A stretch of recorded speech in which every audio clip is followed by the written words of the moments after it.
right that landed. So that for viewers that are casuals, that is a punch that is thrown with the right hand that will land on the left side of the opponent's face Shit. or eye. But those cross punches will cause cuts more frequently than you know. Well, what we got the third round in action. 2 minutes 42 seconds. You got my man Richard Hitchins. He hit. You know what I'm saying? He's flicking the jab. Yo, I think he's hitting Kambosos' chins tonight. Yeah, he better tap him up, man, because he's representing Brooklyn. He's on the east side, hometown. Oh, yeah. You got to do the damn thing. And honestly, bro, I already knew Richard was going to be able to dominate this fight if he had that jackhammer jab. It's because it's simple mathematics, man. You know, my man Kambosos has more, he has more success when he's big right. When he's throwing those circular punches. What round count are you in, man? What's the time? I'm at 207. I'm about 8 seconds behind you. Okay, I'm at 158. 204, 203. Yeah, it's not much. All right. It's not too bad. Hitchins lands 26 jabs to Kambosos' 9, thrown 66 to Kambosos' 58. So they're throwing jabs, both of them, but only one of them is landing with serious accuracy.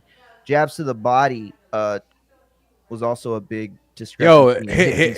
Hitchins is looking big, bro. He's looking bigger than Kambosos. Bro. Listen to me. I swear to God, Doomy, when you were talking, I was gonna tell you that because you said something, and then I'm so high I forgot. But that's what I was gonna say. I was gonna tell you, dude, look at his back. He looks so fucking wide compared to Kambosos. I mean, Kambosos looks like a lightweight that moved up. This dude looks like he's growing into a full-fledged welterweight, bro. Look at him, bro. He looked significantly bigger. He's definitely got the frame, bro, to move up in these weight classes, bro. And when you have that, you can utilize your jab in this kind of way that stops him, right? Terrence Crawford sort of build, bro. Terrence Crawford, good comparison. I was gonna say metaphor. Comparison, thank you. Terrence Crawford-esque type of body. And when you got the advantage like these guys do, Hitchins, Crawford, a couple of other guys that we can talk about that have that reach and that lanky type of body, but still able to, like, when they rehydrate, they just look so much bigger, man. Get big, bro. They get so big. Look at Cam's eyes, bro. Kambosos, man, he's Again, he's had a lot of trouble with fighters like this, right? We saw what happened to him with Devin Haney, right? Devin's got an awesome jab, and he's able to keep Kambosos at the end of those punches, no matter how much Kambosos try to rally. You know what I mean? Yeah. Who's your boy, Champ? He's sitting in the front row. He's a promoter for a heavyweight. I forget the heavyweight's name, but he owns a Arena Football League. I thought somebody ran up in your crib and shit. In Boston. Like, yo, my boy, what you doing here? Hey, my boy, that's my PlayStation. Where you going? Oh shit! Unexpected visitors. How is it in that arena, Champ? Oh, bro, I've been to Madison Square Garden a few times, man. Right? I've been there for big fights. It's a very I don't think nostalgic is the right word, but it's for us to live here on the east side. For sure, it can be, but because I mean I've seen so many fights with those lights in the background. My goodness, it's like, you know what I'm saying? Damn, you saw that 1-2 he just got hit with. Kambosos about to show the crowd. Yay! Look at this 1-2 that he hits him with. This is oh, never mind. This is way behind. He hit him with the 1-2 right now, and it seems as though that combination can work all night for him. But magical Madison Square Garden, yeah, definitely magical, my brother. It's just something about Madison Square Garden that gets you. Kambosos replay. Yeah, that gets you in the mood for boxing, right? Yeah, it just gets you excited. It's sort of like I could imagine those times, when you were going to the Coliseum, you hear the crowd roar, you're walking through those doors. Like, it's just an iconic. No, you're right. Yo, is that Birdman in the fucking White Sox hat? That looked like 70-year-old Birdman. Come on, man. I'm not playing with you no more. Put some respect on my name. Put respect on my name. I'll kiss any rapper in the lips I want. Come on, man. Come on, Yeah, Mike. that's some weird shit, man. Man, some of these rappers, bro, you end up finding so much weird shit out 10 years down the line when they ain't popping no more. Oh, bro, we got to talk It's about that like too. gosh. The rapper that everybody's talking about in the Diddy trial that's gone unnamed so far. Ooh, good right hand, then a jab, retaliation by Gambosos. Beautiful cross, beautiful jab by retaliation with the body shot. I see. I'm just like a second behind you, so it's like you get to narrate it for me. I love it. It's all good, champion. I'll leave some for you to Yo, narrate. that right hand from Hitchens looked like it landed a little bit in the back of the head, not on purpose, but Bro, what is it? What's the fourth round? Man, this is gonna be a complete ass whooping all the way to the 12th, bro. yeah, bro. Yeah. Kambosos wants to do anything, he has to crash and Nah, crash. he hard. can't has do to start hitting nothing. with elbows. Oh, that was a nice little body shot he wanted up for, but nothing on Hitchens, bro. Hitchens is jabbing the shit out of him, and I see Hitchens right now so comfortable in the range and distance, bro. in the That's distance what I they're said fighting. early. He looks so comfortable and so in his element. He doesn't look like he's seen anything that has, over, it's too much for him to handle. Nah, he's relaxed, He's relaxed. super relaxed. Again, remember, we all knew what was gonna happen, right? We all knew the Kambosos was gonna be honest, the one. I thought it was gonna be a little closer than what it's been so far. I mean, Cam's a dog. At the end of the day, I thought he'd at least start coming in, hitting elbows, hitting arms, throwing elbows, throwing fucking shoulders, like, button on the way in, like roughing him up a little bit to get his. But bro, don't you see? Don't you see what happens to Kambosos when he fights these type of fights? Yeah. I'll refer you back to Devin. Like he gets like mesmerized by the boxing ability that he tries to fall into the same style. He's not gonna win with the same style. Man, fucking well said, bro. There are guys like Tio who fight to their opponents, right? Mm-hmm. And then there are guys like Cam who try to, like, get back isn't enough. They got to get the get back that you got, right? They got to look as slick as you did when you got yours. Like, remember when he fought Selby? Like, he was doing a lot of that shit, bro. A lot of that, weirdo stuff that really doesn't help him at all. It's not his fight. It's not his fight. That's the way to put it. It's not his fight. And that's the thing, right? When you're in there with a boxer puncher, or let's just say just a purist, right? A pure boxer, you have to always maintain the discipline to be able to implement your own style and your own game plan. Because what ended up happening with guys like, let's say, Floyd Mayweather, these guys fight Floyd and they're getting outboxed so fucking bad that they end up trying to box. Like, they're going to beat the boxer, and this is what happens when you start to listen to the crowd. This is when you start to get the ego involved. Ain't no egos in fighting, only winning. I do whatever it takes to win. That's whatever you need to do to win, that's what you need to do. You don't need to do anything that's going to go outside of that just to appease the boxing pundits, right, or the public. Yeah. But see, I think it's a lot of times also the fighter's pride, right? Because it's like ego, you've been around bro. boxing so long, you know what it looks like when somebody hits you with something to the crowd. Like, oh, he landed that left. I know what it looked like to the dude behind me or to the dude to the right. You know what I'm saying? Yeah. And so it's like, well, now I got to get back in that same kind of way. I've only had 2 fights in my life, but I felt both of those things when I got hit. Did I shot from Hitchens? Did I corner one of those fights? You sure did. Yes, sir. You did, man. My win. I feel good about that, bro, because that night, man, I swear to gosh, bro, like I seen something extra come out of you, bro. Bro, I dug deep in that one. I seen something extra come out of you that day, my brother. I was souped up for you. I was like, damn. I said, don't stop. Keep going. I see Mario like, fuck that shit. Rah! Yo. He just kept throwing them bombs, yo. Hell yeah. All right, so we got 1 minute, 53 seconds left of the 5th round. It's been a steady pace. Looks like Hitchens is actually controlling most of this pace since we believe that Kambosos is really ferocious and is supposed to be really bringing the fight and making Hitchens more uncomfortable. He's turning up a little bit more, I would say. I mean, not enough to be winning the fight or taking the momentum back, but he's definitely disrupting Hitchens' rhythm more now than he has been earlier. Like, here's the thing. If you're not going to win this fight, at least don't allow Hitchens to just piece off on you It's the fight, bro. You know the way this fight is turning out. I'm seeing Hitchens so comfortable with the power that Kambosos is bringing. Like he has no worries. Yeah, yeah, He's yeah. Oh, you're absolutely right. Hey, like, at the end of this round, I'm gonna go speed roll. Hey, they call me Snoop with this. I'll be back before he. I'll be back damn, before the first spit. bro said that he be speed Oh, rolling. Good one bro, I'll be two speed one roll. two Big right uppercut. from Cambosos. Oh, George is hurt. George is hurt. Yeah, He's hanging Kambosos out of it, but he's hurt. Kambosos felt a few of those hooks Oh, on and the he's gonna. inside. Yo, Cam landed a nice little left hand. I mean, I don't think it really hurt Hitchens bad, but he felt it Now, for man, sure. 40 Ooh, seconds left, bro. bro, Listen, that's a lot of take time. advantage of this fucking round right now, Hitchens, Hell because yeah. you could make Kambosos go back to the stool and waste that 1 minute and trying to recoup. And at the same time, this is also Cam's maybe only opportunity where Hitchens is now opening up a little bit more and willing to exchange. You know, this is the moment where Cam has. These are the only moments in the fight where Cam has a fighting You're out. chance. Oh, Shout out to my taco buddies tonight.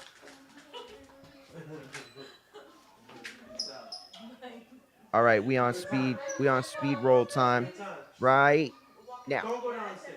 Take the elevator. Babe, what are you doing?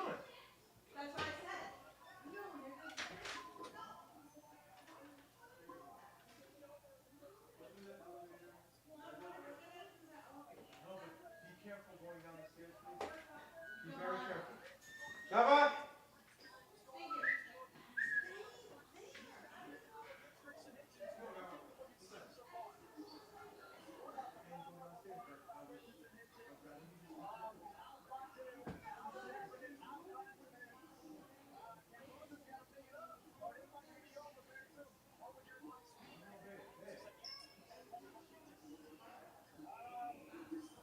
Listen, I can't tell what to do. Gotta be with it. Damn, my bro Munguia left me to the fucking stars. Love King in the building. Hitchens is tough. You're daggone right. It's going down right now, champ. Damn, I wish I could post my bros. Missy. Damn, Love King. I can't even put you. Listen, I'm streaming with the bro Mario Munguia infighting, and I wish I could showcase your comment, but I gotta wait for Mario to come back.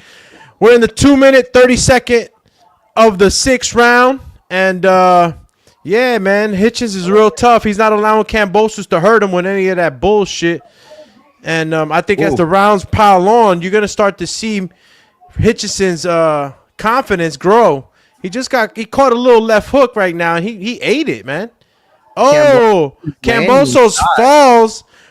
Kambosos threw everything. Oh, he threw everything in that right and missed like a motherfucker. Yo, shout out to Love King. Hitchens is tough 100, champ. You certainly right. Yeah, very tough, I'm trying to put Love King's comment up on the live. Or no? Nah, I think you have to do it, bro, since I'm jumping on with you. Yeah, Love King be tapping in, man. Hitchens is tough. 100. Damn. Yeah, he a tough mofo, bro. So going back right now to what I was saying before, man, you know, we all knew how this fight was supposed to play out. Hitchens keeping Kambosos at the end of those jabs, taking his time to breaking them down. Eventually, what happens with a forward pressure fighter, if he can't get to you, man, he starts to get frustrated and he starts to make mistakes. No major mistakes being made by Kambosos right now, but Richard Hitchens is showing extreme amount of patience in the way he's inching forward every time and just trying to touch, right? Touch. Kambosos is not doing too much of a bad job either, bro. He's boxing. Touch this. Yeah. Touch. I was about to say touch these. Damn. Touch these. Oh, nice little uppercut. I mean, he didn't land it, but, you know, he flipped it on. I mean, he flipped it out there, bro. See, and when you can mix up punches like that, that's what will work, bro. Because when you're getting in deep and you got your head in his shoulders and you're throwing them uppercuts, but when you're mid-range and you slide in and throw that long range, yo, you will show him a different look. It's a fastball to a changeup.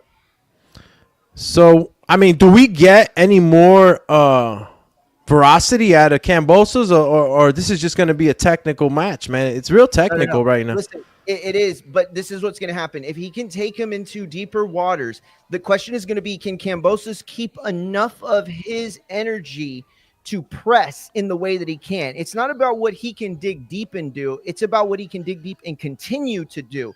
But Hitchins is on a different level right now at this game, in this fight.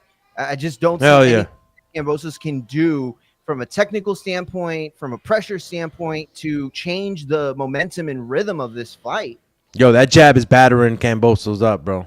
Battering, bro. That jab is battering him up. He got to get that back for Coach Lenny. How you going to let Jim Kambosos hit Lenny with the mic check? Fuck is going on here? Disrespectful, bro. Bro, Hey, he hit him with the Nas. All I I get forgot is about one. the ESPN. Ooh, my goodness. Yo, Richard was tagging him up. I got you on the replay, fellas. Wow. Richard was really tagging Kambosos up right now, bro. Nah. Richard Hitchins is trying to go for the finish. Absolutely. Look at that. Beautiful shot right there. Round 7. 2 minutes, 50 seconds. Shots. All those landed, champs. All those landed. Yo, the bro's really trying to show everybody. Gee. Hitchins. Yeah, I can't do it the way I used to do it. Nah, you can't do that, champ. You about to get flexed out. What's wrong with you? Gee. Yeah. Fuck all that, dog. We got this, man. We don't got flex like that, champy. We don't got to flex like that. Yo, that looks like Birdman. I'm sorry, bro. That looks like 80-year-old Birdman just smiling. Damn, I missed it again. I saw somebody with a chain. Was it that? Yeah, he got a chain, but he got the White Sox hat on. The old school Dr. Dre White Sox hat. Richard Hitchins looking like he's a whole weight class above Kambosos. Kambosos has got to do a better job. He said he looks like he's a whole weight class above bro, look at him. No, bro, he look huge. He looks fucking huge. You know, when I look at the guys, I look at the back and the shoulders, and it's like, damn. The wingspan is what they call it. Yeah. Right? When your lats look like you could fucking fly like a fucking dragon, bro. That's crazy. Bro. Hey, yo, Kambosos was talking mad shit when he was pointing at a skeleton in camp, talking about that was Richard. Oh, yeah. Talking mad shit, bro. But guess what? That Flacco kicking your ass right now. Hell yeah, bro. Hey, and that was the other thing, too, is, you know, he started talking that weirdo shit. Like, I got shooters. I got real. Like, I was like, bro, chill with that. Now, hold on. Here it goes. What? You're going to get your boys? Get them. We got boys, too. That's good. That's good, bro. That's good. I like it a lot. We got boys, too. We got to do a segment where I fight with Kambosos the whole time, and I just troll him, and then you. Bro, we got to bring these boxing bars back. What you talking about? Now that's an idea. We got to bring these boxing bars back, bro. Boxing bars. I wish we lived in the same city, bro. Because listen. We jumping back on the boxing bars. I hit the gym, record straight off the car. You know what I'm saying? I'm watching the main car. No co-main event, just the main card. Ooh, Andy Ruiz. Hit him with the chin check. He been spent.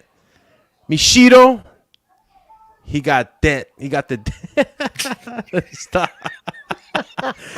He got the dent. Mishido, man. He got fucked up, man. He got fucked up bad, He got bro. fucked up, bro. He took a lot of spam shots to the dome, bro. To the dome piece, bro. Shout out to Japan, though.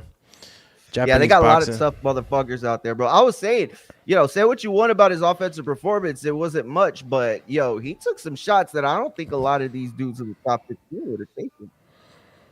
Not concession, not like he did shit. And he didn't even really fall. Like, the refs stopped the fight because it was like, oh, it's clear he's outmatched. And now it's to a point where he can't even defend himself. I'm going to stop it. Yeah. But Bo wasn't even going down. Like, he would have just kept taking that beating. Bro. I'm telling you. Yo, you got time to kick it after after the fight? Do some topics. Yeah. I got a little bit of Okay. time. Hey, shout out to Jerome Wolf in the building. Bow, bow, bow, bow. He said, "What's up, Doomy and Mario? Yo, what's up to you, champ? What's up to you? All Hit right, him, because you're my inspiration, big dog. All right, going bro. out there doing your thing. You're the champ, big dog. You're the champ. I still want you to come on and talk to us about the whole experience and everything. Jerome Wolf, balls of steel. Shout out to him, champ. Bro, hit him with that. Bam, bam, bam, bam, bam. Yo, let me know if you hear this because Go ahead. I I just want got to you. make sure that at least I got something going over here. Go ahead. You heard that or nah? No. Nothing. Damn, that's on the other stream yard. So, Any- so when I link up with you on the streamy, they don't let me get my soundboard out. But are you signed into the right StreamYard? Because sometimes it'll when I click a link and try to do it, it'll try to give me to like the old email that I signed up with. Nah, I'm on the right one. It's the right one. Okay, cool. But shout out to Jerron Wolf, bro. Then Shout out to him, Jerron bro. Wolf had a battle with Super Max, no? That's right, bro. That's right. Yeah, he had the battle got with Super ready. Max. You know what I'm saying? He dedicated that to some lost loved ones. You know what I'm saying? And he did his thing, bro. He did his thing. Shout out to him. Not a lot of people will go out there and do that, bro. So there's like a lot of people that talk shit about you or say shit on the show, right? Yeah, But they're all yeah. bitches, bro. And I'll be honest, it's because there's a platform that is given to dudes that don't fight but just talk shit. So then you build a culture where just talking shit puts you on the same level as a drawn wolf. No, I'm sorry. Mr. Wolf is a level, if not 5 above y'all fuckers. Because y'all can talk that shit, but can you walk into that gym Bro. every day or every other day or 3 days a week to get ready for that fight? To get on that plane, to show up, to know that you're going to be streamed in front of hundreds of people. You got them balls? Nah, bro, you ain't got them balls. I know you don't. A lot of talkers out there, bro. A lot of talkers. Oh, yeah. You show up, you get in the ring and swing. Different level of respect, champ. Hell Win, yeah. win or lose. Oh, shit. Richard Hitchins is Hardcore. talking mad shit to Kambosos right now. Oh, yo, he dug deep into that one. Yo, now he's letting that shit talking fly, bro. And Kambosos couldn't land a single thing right there. Oh, a big right hand caught him off. I think it knocked his equilibrium just a little bit. Yo, Kambosos- he's just jabbing the shit out of him, man. Yeah, catching him with them counters too off of the side.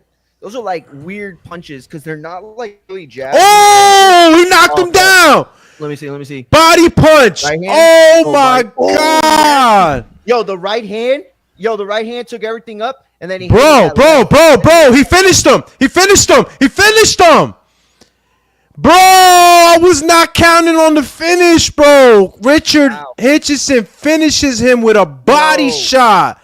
Yo, Oh, my man on X. I'm not gonna say his name because I don't know if he wants me to say it. bro, your Yo, boy my said, man on X put fucking like I think it was 150 on an 8th round stoppage.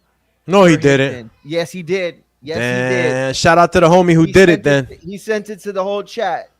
He did it, bro. That's Wow. crazy. I told him he was a fool. I said, "You're a fool."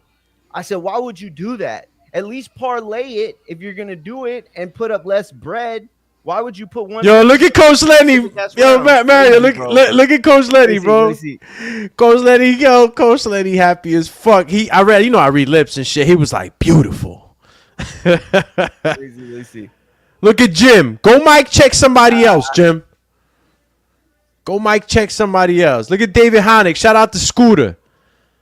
Hey, what's his name? Cambosos is cut man. Ramsey. Russ Abner. Russ Abner. Thank you. Yes. Yeah. Legend right there, bro. Taught me how to fight. Yeah, Russ is a legit dude, man. Cool ass dude. Could play pool like a motherfucker too. Oh, I heard. You told me that. Yeah, A he's few super people good. told me that, actually. Look at this shot, bro. Man. Bro, did you see Kambosos' face when that shot landed, bro? It's Oh. off, too. Look. Damn, he hit him with the Ryan Garcia left hook to the body like he hit Campbell.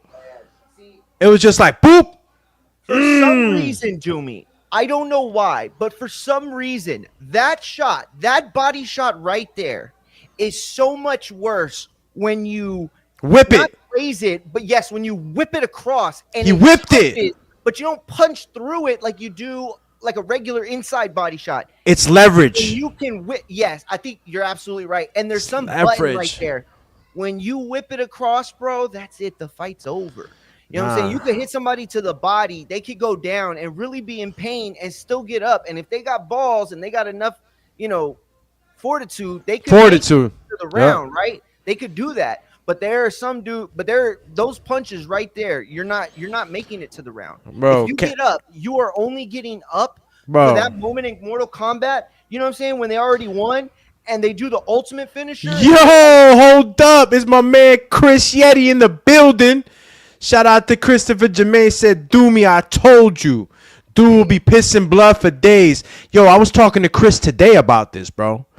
I was talking to Chris today about this, and I'm like, yo, listen, I know it could be a possibility, but I don't see it happening that way. You know what I mean? I really felt like, it was going to go to 12 rounds. I told my brother, don't bet on the stoppage. Now, I never told him I didn't think Hitchens would stop him. I just didn't feel like it was going to happen that way. I didn't think it would happen. I'm on the same boat, man. I'm on the same I did boat. not see Hitchens taking full control and full momentum out the gate. I thought it would at least take him 3 rounds. I'm not saying he was going to be losing rounds or nothing like that, but I thought we would see at least 3 rounds of him sort of feeling the process out, utilizing the jab, getting it started, seeing what he does off of it, things like that. No, he went straight into his game plan. He was precise, and he was never impatient, never had any sort of anxiety about putting the pressure on or getting to this moment. All right, they're talking. My bad. Can you hear that? No, I can't hear yours. Can you hear mine? Nah, but let me see. Hold on.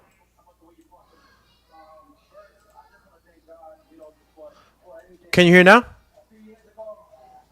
I don't hear nothing. If you're playing, are you trying to play something? Yeah, I was trying to play No, I can't hear nothing. Let me see. Yo, he told Kambosos Harlem Hospital giving beds out. What? You hear it or no? Nah, but you on this one too now. We knew the jab has been a part of your arsenal all throughout your career, but it was the body work tonight that really seemed to get the job done. How much was that a part of the game plan coming in? I watched it, George. I seen.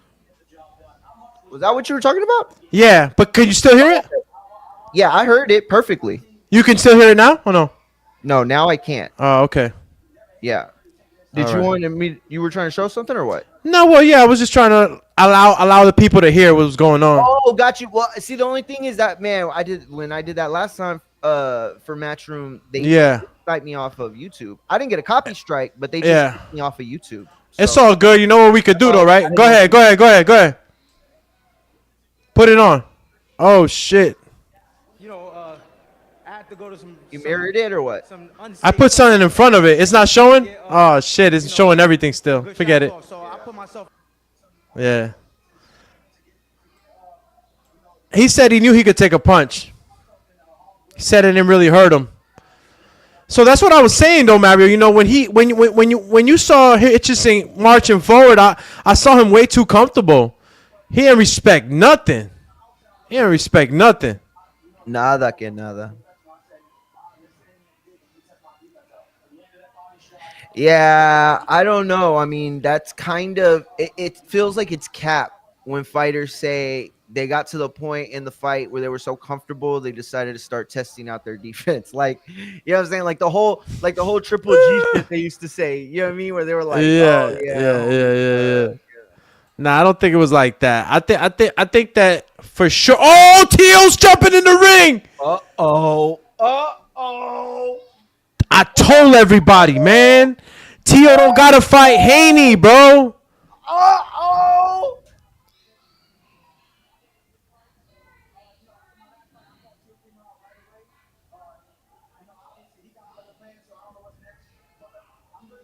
He do? Oh my god. Yo, he just went ham on Haney. Bro. He just went hamski, dude. Wow, bro. This is what Richard needed, bro. Hey, Look, the bros. Yeah, the bros chilling. Hey, what's his name? Fuck, my bad. Damn it. Nick. Nick, right? Nick the cameraman. Is that it? I forgot. Man, my bad. But big shout out to the homie, bro. He's at Look at Kambosos. Look at Kambosos. Kambosos like, I done fought all of these talents.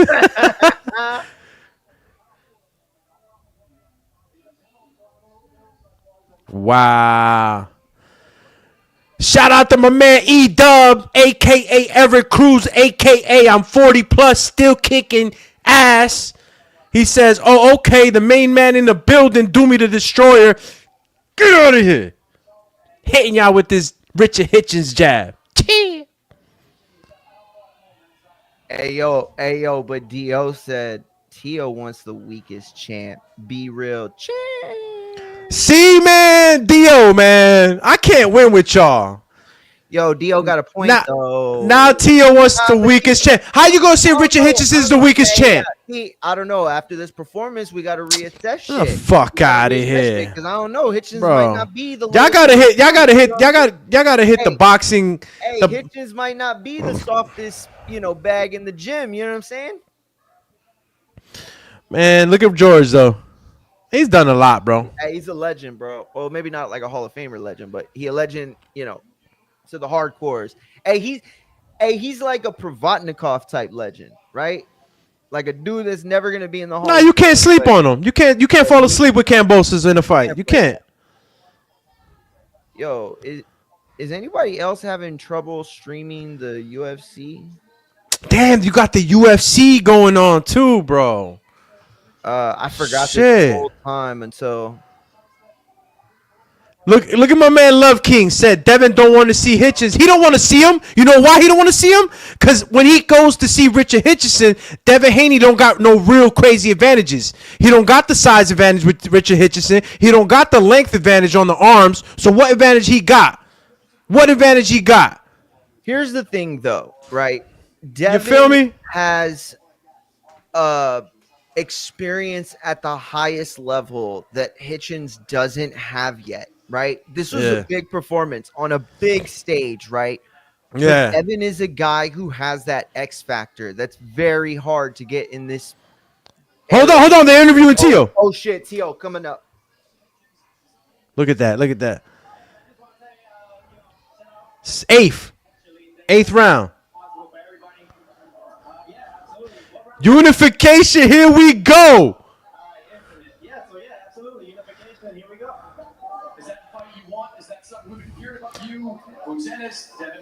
Look at New York. New York's like, yeah, we want to hear that. Chill. Yeah, I want to see that fight. Let's make it a home. Let's make it a family affair. New York City. Fuck going all the way to Riyadh. We stay right here in Brooklyn. We going to the Barclay. Fuck it. We going to the Barclay with this one. Hey, bro. All I know is when Tio fucked this man. Pause. Hey. Pause. When Tio fucks this man. Pause. Hey, all I'm saying, bro. Yo, Huntlar. Shout out to Huntlar. Just stopped by. Hitchins won, bro. Hitchins is the triumphant one tonight. Body shot stoppage. Let's go. Cruz said Kambosos is more of a Gabe Rosado. Damn, champ. That's fucked Damn. Hey, that's it. What about though? Is that fucked up for Gabe or is it fucked up for Kambosos? I don't know. I like Gabe, but we know what you're talking about, Eric. E, we know exactly what you're saying, champ. My man Kambosos is a new Gabe Rosado. It's over. It's over. 205 landed from Hitchins. 57 landed from fucking Kambosos. And they almost threw the same amount of punches, bro. That's crazy. Love King says the jab is too much for him. It was way too much for him. Give me 2 seconds, my brother. I'm going to step away for 2 seconds, all right? Oh, yeah, champ. Oh, you could have just muted yourself. It's all good. But, yeah, yo, big win. I like the Tio fight. I do. I don't like a Devin fight. I don't. I feel like it's one of those situations where styles make fights and I don't think they produce an exciting fight together. But Tio pushing that action, bro, stop it. Oh man, Richardson Hitchins wins by 8th round stoppage, landed 118 punches to Kambosos' 34. Oh, those were jabs, my bad. Still, he out jabbed him. The power punches landed 87 for Hitchins, 23 Kambosos.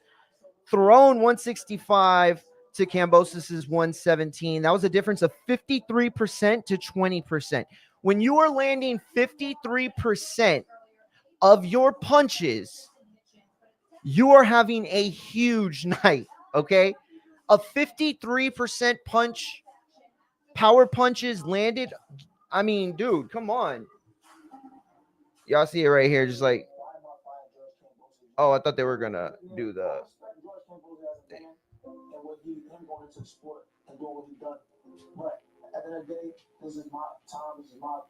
Yo, once again, incredible performance for Hitchins. And Tio comes in the ring. He's not really he's not really like committed or willing to even commit to say anything specific about a fight. I mean, he said we could do it. He did say that. He said we could do it. And I like that fight. Like I said, I like that fight. I think the Tio that pushes Hitchins makes it the kind of fight it is. I think they both bring out the best in each other, right? Hitchins needs a guy like Tio who can be aggressive in a way that's technical, right? He's not going to go in there, head down, just waving to come in, but he's going to press the issue at some point in that fight. Hitchins needs something like that. For Hitchins, though, right, he provides windows and opportunities that Hitchins will give him throughout this fight. Kambosos was given opportunities in this fight. And Hitchins, in his post-fight interview, if you didn't hear him, he basically said that, okay, I'm working on my defense at this point. Like, basically, he's so comfortable with his offense. And that was a huge thing about this fight. The performance was amazing. It was the comfort level that was displayed that really separates, guys. Like you could watch fighters, and the more you watch boxing and the more you watch fighters, you realize that once you get to a certain level, you can't really say, oh, well, that guy's jab is shit and that guy's jab is way better, or this guy's 1-2 is going to be better than this guy's. Like, it doesn't work that way. But what you can say is once you're getting to these certain levels and you are calm and you are able to control your emotions and you're able to establish your game plan, and when things don't go your way, you don't abandon it, or if you get an accidental cut and you see blood, you don't freak out. Just, all sorts of different aspects of the fight game. And Hitchinson's ability to be confident is what separated him in this fight. Tio has the ability to stay confident. Tio has the ability to sustain a game plan. This is going to be a very interesting, if they get that fight done, going to be a very, very interesting matchup, right? And I think so for one other reason. I wanted to wait for Doomy, but we'll talk about this now. And by the way, the link to join is in the chat for the YouTube and for the X. Doomy, I'm sure, will be able to put it on his side. But for now, you got to go to Infighting FX on YouTube, X, IG, Twitch, and YouTube. I said YouTube. X, Facebook. Yo, shout out Broadway Joel Champ in the building. Listen, I think, okay, he said who would he fight other than Tio? But that's what I'm saying. I don't want to see Devin Haney. I like the Tio fight. The Tio, like, what's wrong with the Tio fight? He said, okay, no, because what he said basically was that he wanted to work on, that he was working on his defense from like round 6 or 7, and that's really when Kambosos started to have I'm not saying like success, like he took over the fight or controlled any sort of momentum throughout any one round. Not at all. All I'm saying is he wasn't getting his ass beat as bad as the round prior to that, right? He landed a little more, right? He got through a little more on the guard, or landed harder shots, or I don't know. Yo, Chris says, I don't think T.O. would fight Hitchins. Yeah, man, you might be right. I don't think, like, here's the thing. T.O. has been complaining, or whatever you want to say, for one reason. He wants a big fight. That's what he wants. He wants a big fight. Hitchins isn't really a big fight. Let's be real, right? He's got no scalps on his resume that mean anything in America, right? And so that's not the fight, but that's the other part is Tio needs to get back to that guy though, right? Like the Tio that we've seen kind of, drift into the weeds a little bit is the Tio that's chasing big fight after big fight. And we can, and listen, for those of us that have the history, right, of the past decade or the past era, that kind of approach can be poison to even the best fighters. Look at a guy like Amir Khan, probably one of the best offensive fighters in the welterweight division of that era that included Floyd Mayweather and Manny Pacquiao. It's, a point that's been argued for a very long time. And, it's a point that very few can fully understand because how good Amir Khan was. But Amir Khan's constant chase for Pacquiao and Floyd derailed his entire career, right? So for Tio, if we have the Tio outline go through and we see, oh, look at Tio's, height of popularity here, and look at where he's at in ability in the ring here, right? At some point, his unwillingness to fight major fights within boxing and his quest to have that big marquee fight excuse me, on pay-per-view has derailed his career. And so getting back to the Hitchins of them of the competition, that speaks to the kind of Tio that I think is at his best. Tio is like the Dallas Cowboys. He plays to his, or he fights rather, to his competition every single time. He can be the best, one of the best fighters in boxing, and he can be one of the most mid fighters in boxing. And it has many, many times depended on who is standing across from him on fight night. But it's not the big fight. It's not the big fight. It's definitely not. Chris knows it. He agrees. That said, though, you don't get in the ring like that. Well, like, here's the other part of it, right? Tio is a master promoter for himself, bro. You know what I'm saying? That was worth him just getting on camera just to get the time. You know what I'm saying? Like that right there. Just, I mean, look, I popped when we saw they were going to him, right? I popped when they just put him on screen. I saw him walking into the ring. So did Doomy, right? Grown ass men popping for fucking, boxers just being there. And so I would say, like, in a past era, I would say, bro, you can't go in that ring if you're not going to take that fight. Because now if you don't fight that man, they're going to call you the duck because you're the A side of that fight. The A side's always the duck, right? The B side's never ducking. It's always the A side that's ducking. But I don't think that they approach it like that anyway, to be honest with you. Oh, they just showed everybody in the division with the belt. Yeah, they could do Hitchins Tio in New York. I mean, what do y'all think of that? It's not a big fight for Tio in terms of fight purse, right? Like, or like fronted money, right? Money on the front end. But if you believe in your star, if you believe in yourself, and you bet on yourself in the fight, and you can negotiate portions on the back end for how successful it is based on, ticket sales, merch, I mean, merch is usually not really licensed to the promoter or anything, but like, you know, popcorn money, shit like that, right?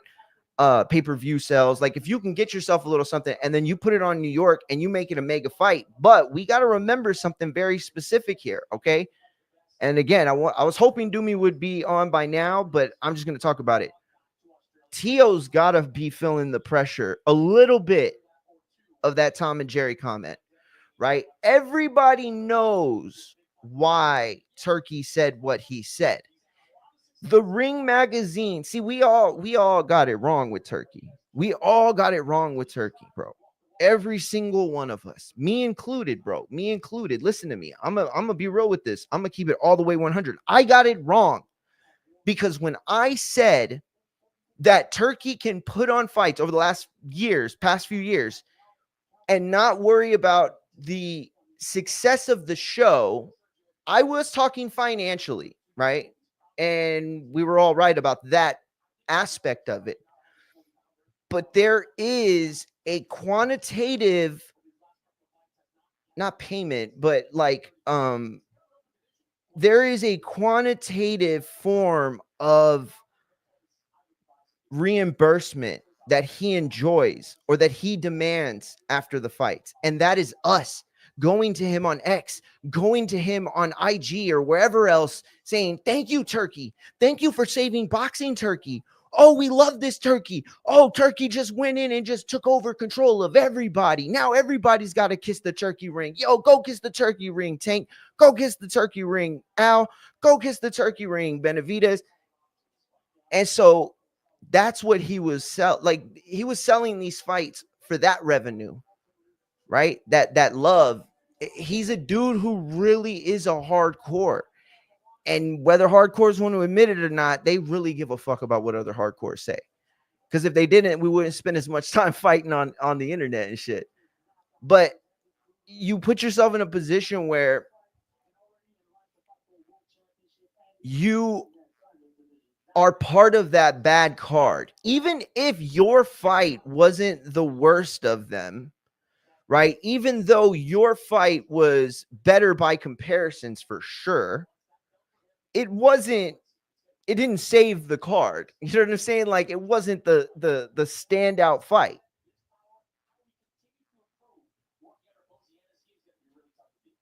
Tio would smoke Hitchins. That's why he called out Haney instead. Nah, bro. He called Tio the N-word super loud and said, let's fight. Oh, you're talking about Tio. My bad. You said Tio. Oh, yeah. But I mean, you know, that's not a big fight though, champ, right? So like, I mean, it would be a weird vibe and a weird move for Tio to even be calling out Hitchins like that, bro. Like, real talk, it would be a weird move in general. Like, if you're the A side, right? You're the A side, and you're calling out the dude that just won his like first real like marquee fight, right?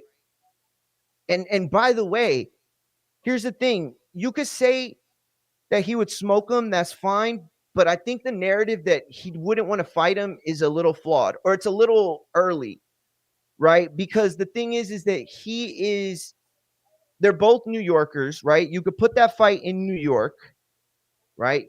Unification type shit, right? And at the end of the day, only one of those two dudes got a knockout win over George Kambosos. I'll let you go search through BoxRec so you can find out which one it is. Doomy, what's going on, champ? Sorry about that, champ. Had to step away. Get shit situated. We're talking about the reality of Tio Hitchins, and I'm gonna throw something in there. That's me. Oh, okay. I had it on the phone. Sorry about that. Gotcha. No, you're straight. I wanted to ask you this. Okay, so we're talking about the real reality of the potential of a Tio Hitchins, right? You said it yourself. Tio wants a big fight. Hitchins doesn't necessarily represent that big name, but you covered on your show the Boxing Biz, which if you're not following Doomy, you could go to YouTube, the Boxing Biz on YouTube, and follow the champ personally. You said it on your show. You covered it. The Tom and Jerry comment from Turkey. That meant something very specific. And what we all know it meant, what it was a shot at the Cinco de Mayo card on Friday in New York. That was a shot at everybody that participated on that card. Now, don't get me wrong. As I said, Tio and Barboza, they had the better fight of them all, right? They didn't stink out the joint like the rest of them. And it was more shot at Ryan. It was a more shot at Haney, right? It was a more shot at all them. But with Tio associated to that stink and with his pushing or poking of the turkey bear. The turkey bear. Turkey bear. How y'all got my man fused this shit? Bear, right? Fucking what shit. do you think the realities are of that fight happening? And what kind of stress do you think Tio feels or doesn't feel after that Turkey comment?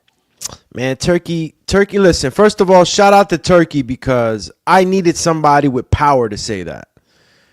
You know, it seems as though sometimes, you know what I'm saying, these boxers ain't trying to hear what the boxing public's trying to say, man. We want to see guys fight.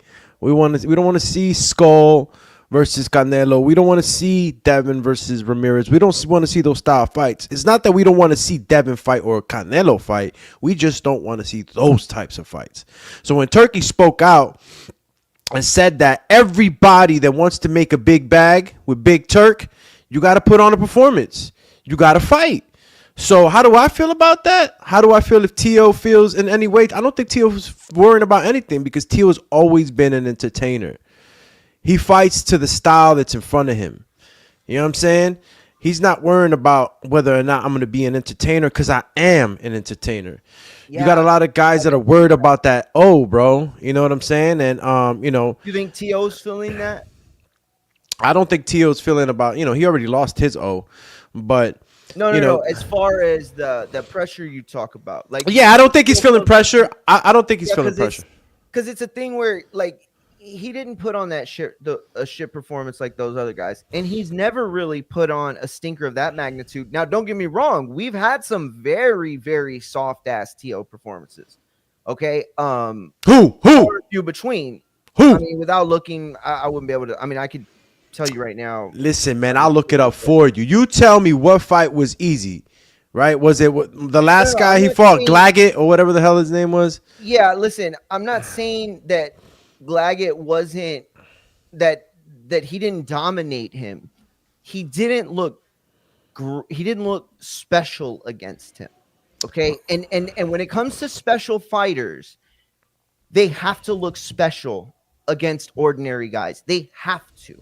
And when they don't, it is a red flag. It doesn't mean that they're shit. Like, there are off nights, there are bad camps, there are injuries. These things are real and they can affect a fighter greatly. And so what? When he fought Sandor Martin, he was looking like he, you know what I'm saying?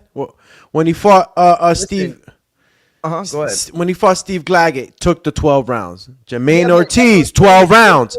Josh Taylor, 12 rounds. Yo, Ortiz made him uncomfortable, bro. But this is what I'm saying, bro. Like, look at the other fighters in the same vicinity as Teofimo Lopez, and look at the type of fighters they're fighting. You know what I mean? No.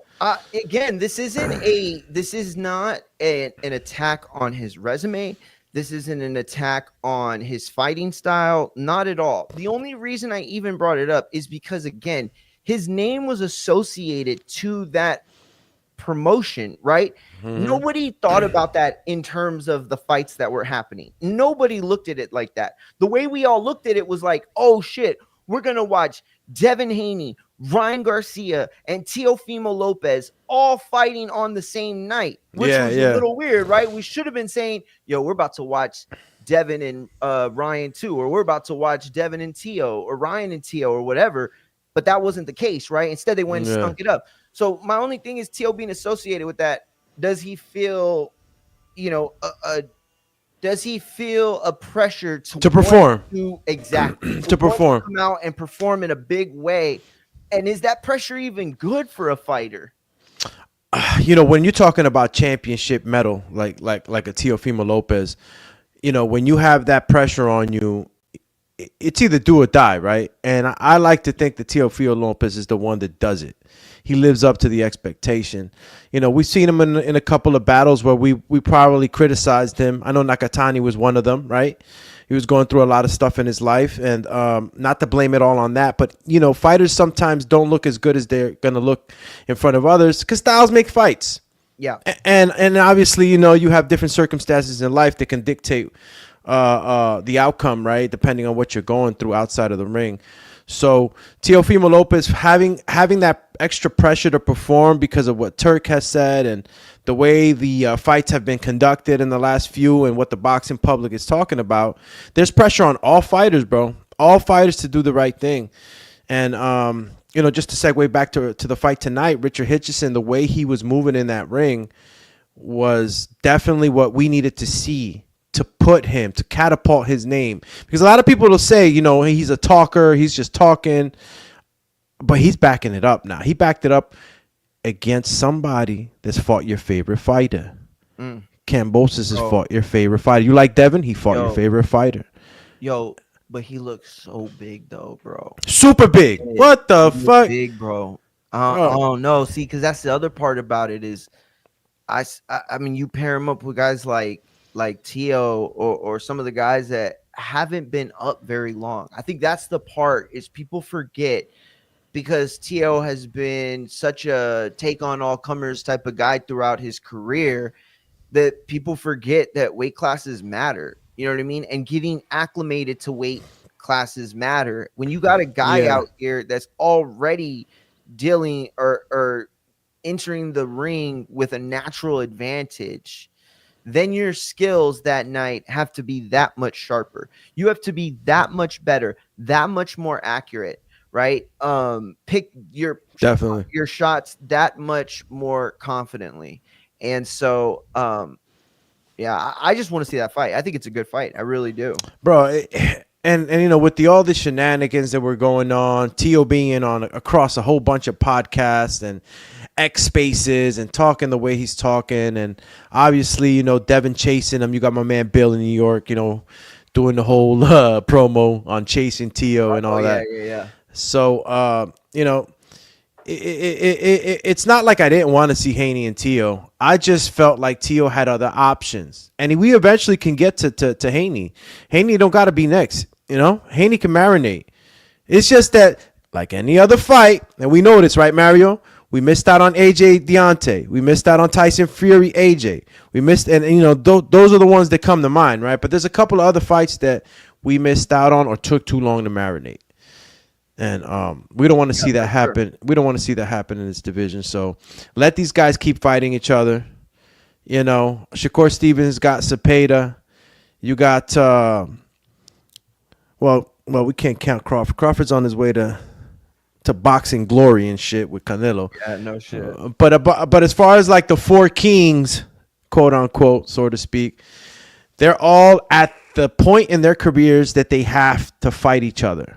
Yeah, for real, bro. And I call bullshit on any of you boxing analysts, any boxing reporters that's talking all this shit, talking about Andy, you know, is not that dude, or people ain't trying to avoid him. Of course people trying to avoid him, man. Why you think he went the IBF route? Because they know the IBF handles their business. So, of course, get good positioning. You got Murataya right there, easy to make. Watch when Andy got that belt. I want to see who's going to be. Andy's right there, bro. Ranked number 3, 2, I think number 9 in another sanctioning body. I'm not too sure. Shit, really? Yeah, he's up there across the. You eventually gonna. You're Shakur Stevenson. You're gonna have to fight Andy. You're any of these guys at the top. You got to fight Andy, bro, and watch. We're gonna be talking about it on the show just like this. Bro. I don't know. It's tough. Listen, first of all, I don't know what's going to be left of this division after this year's over, right? Because you got Tank, who knows what he does at any point. You got Keyshawn, who's already clearly said that he is gone from the division. No way. He's done so. Cepeda and Shakur will fight on July 12th. And I have to assume that the winner of that fight likely moves up, if not next, at least by 2026. and it has nothing to do with even weight or anything. I just think that when you look at the landscape of 135, there are no fights there that I think he's willing to gamble on based on how attractive the money is, right? And you go to 140 and you're there. You're there with a bunch of very winnable fights against, names like Barbosa or Matias, and those are tough fights, but those aren't, world beater fights. Let's be real. I don't know, man. That junior welterweight division is I mean, really everything from 135 to 147 is makeable these days. Let's be real. Crawford and Canelo if you are a boxer and you're looking at what Crawford is doing, you are saying to yourself, boxing has entered an era where there is nothing you can't expect from an A side. So Crawford, who is an A side, is coming into this fight and welcoming himself as the B side to then come up to the A side Canelo, right? Yeah. If we start to see that more and more, then the divisions that it will happen at the most are 135 through 147. They are the money divisions. They are the divisions that we have so much precedent with guys jumping up, leaping up, the Josecito Lopez's of the world, the Jesse Vargas's of the world. Margarito, I don't think counts. I see what you're saying. You get what I'm saying? Like, at the end of the day, these guys are going to jump more and more because none of them really occupy a division anymore. Not really. Tio's kind of the only one that ever really has had, solidified divisional credibility. Because I could make the argument that Tank's never won a world title.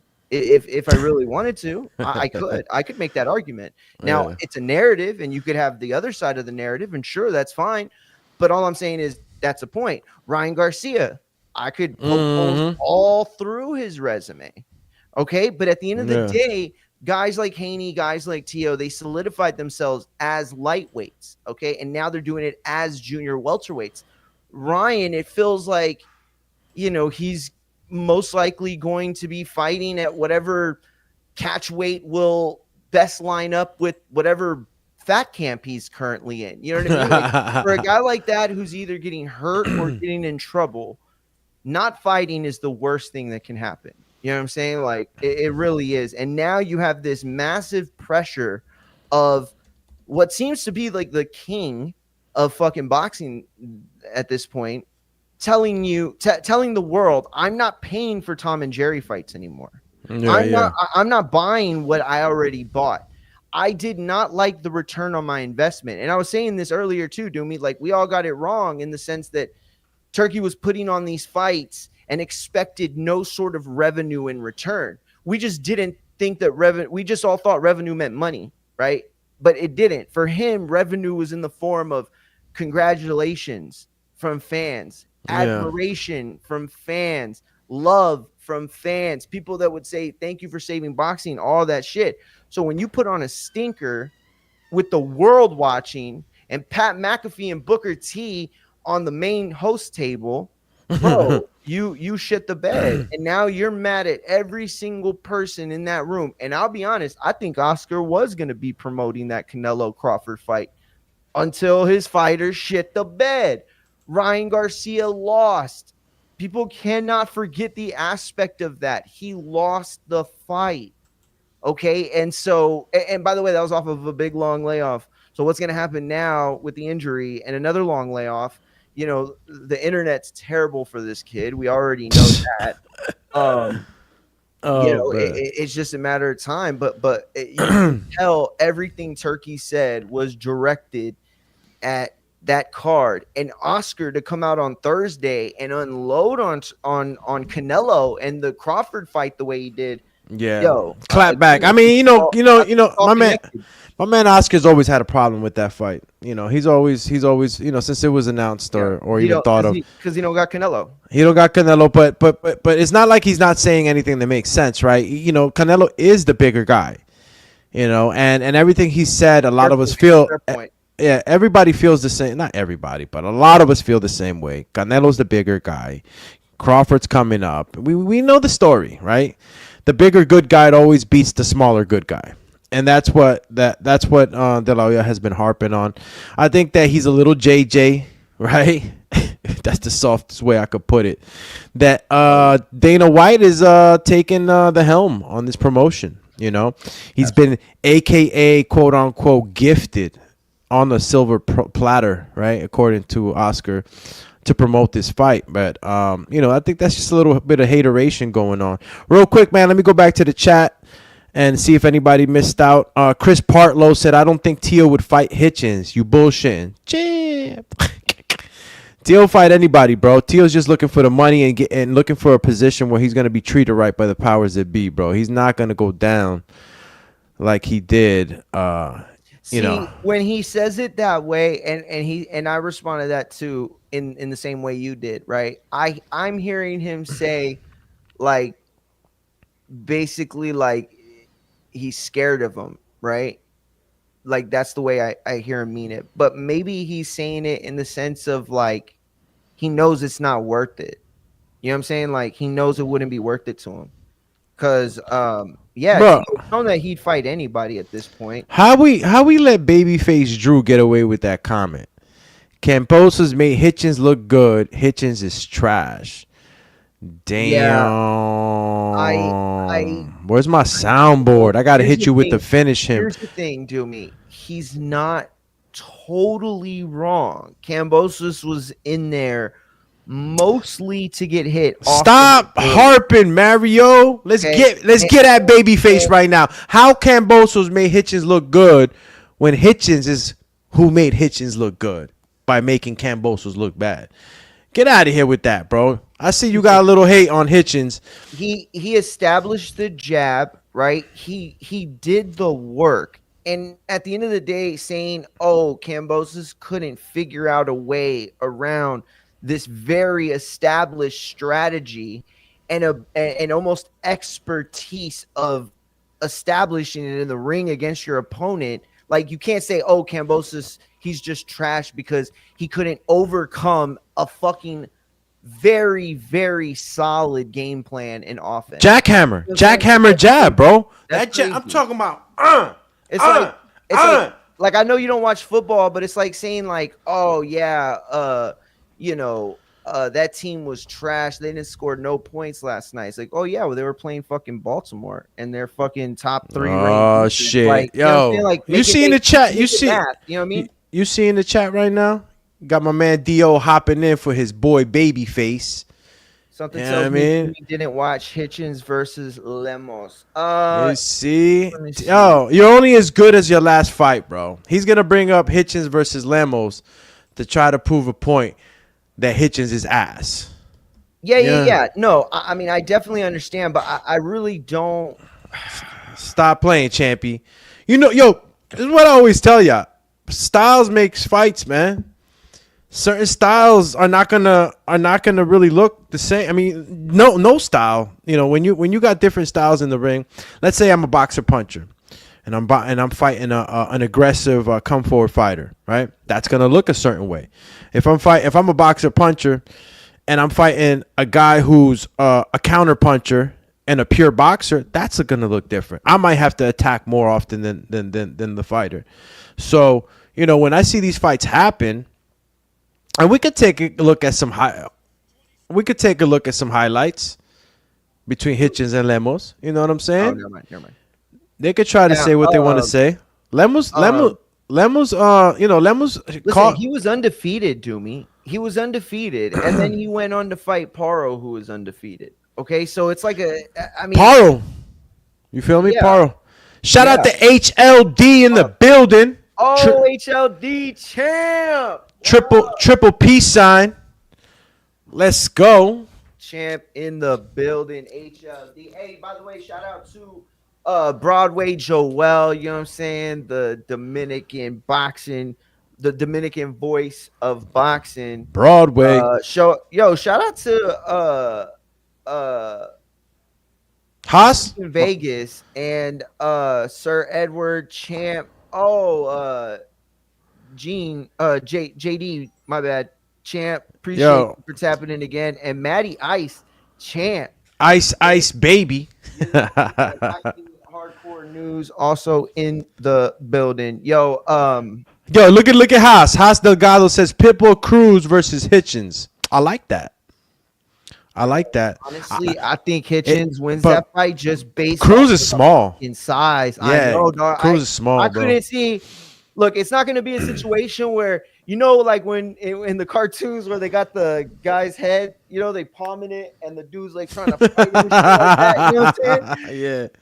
I'm not saying it goes down like that, but yo, this kid Hitchins, he has a very strong jab that comes from a very strong frame, and it is very tough to get around that. The ability that you have to use against someone like that, it goes beyond what you use in the gym. You're not used to punching that far up or getting in tight with somebody. You know what I mean? Where you would normally land an uppercut on somebody within the height range of your division. Now you're like fucking knocking off the side of their shoulder because the differences are so great. You know what I'm saying? Shit was official tonight, though, man. I'm really impressed He with. said Cruz is back at 135. Yeah, but see, that was what we were. But that's what. Cruz got the rematch with Ferreira, right? Well, no. But what I was saying is that I feel like all these fights are like interchangeable. Like everything from 135 to basically 147 could be made. Like, don't tell me. So basically, what you're saying? Oh, wait. So what I'm hearing like from a you is Teal that. fight or like a fucking Ryan fight. Like, bro, So- we would jump up in a heartbeat. So what I'm hearing from you is that anybody within those weight divisions, 135 to 147, right? You're trying to say that anybody can come up or come down to see each other. Yes, and I'm saying that money will dictate it. See, it used to be titles, it used to be standing in the division, it used to be unifications, and now today money has completely sideswiped that. And for everybody that says, "Oh, Canelo was just using Jake Paul as a negotiation piece," that might be true, but it also might not. How close were we to the king of boxing literally getting into the ring with that dude? And it would have been solely based off of money. And so all I'm saying is that 135 through 147, those have been some of the biggest money divisions outside of heavyweight. So the drawing power, like, let's not pretend like, fucking Marquez didn't get drawn up to Mayweather. And I mentioned Jesse Vargas and Josecito Lopez, Kell Brook. There's a list of so many people who have gone up for that almighty dollar for that big fight. And if you're a guy like Cruz, it's going to be tough for you to go the Lomachenko route, where He's you are small. a guy who's getting a huge, and he's a guy who's Small. getting this huge push.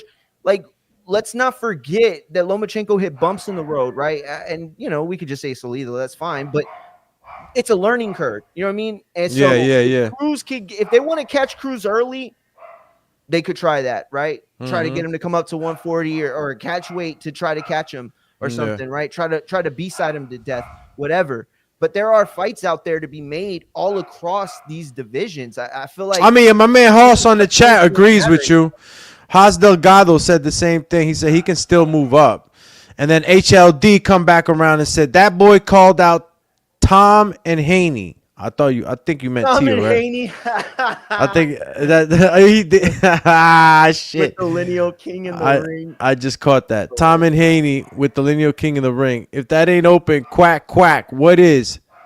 Duck, duck, duck, duck, goose. Yeah, bro. I don't know, man. I think it definitely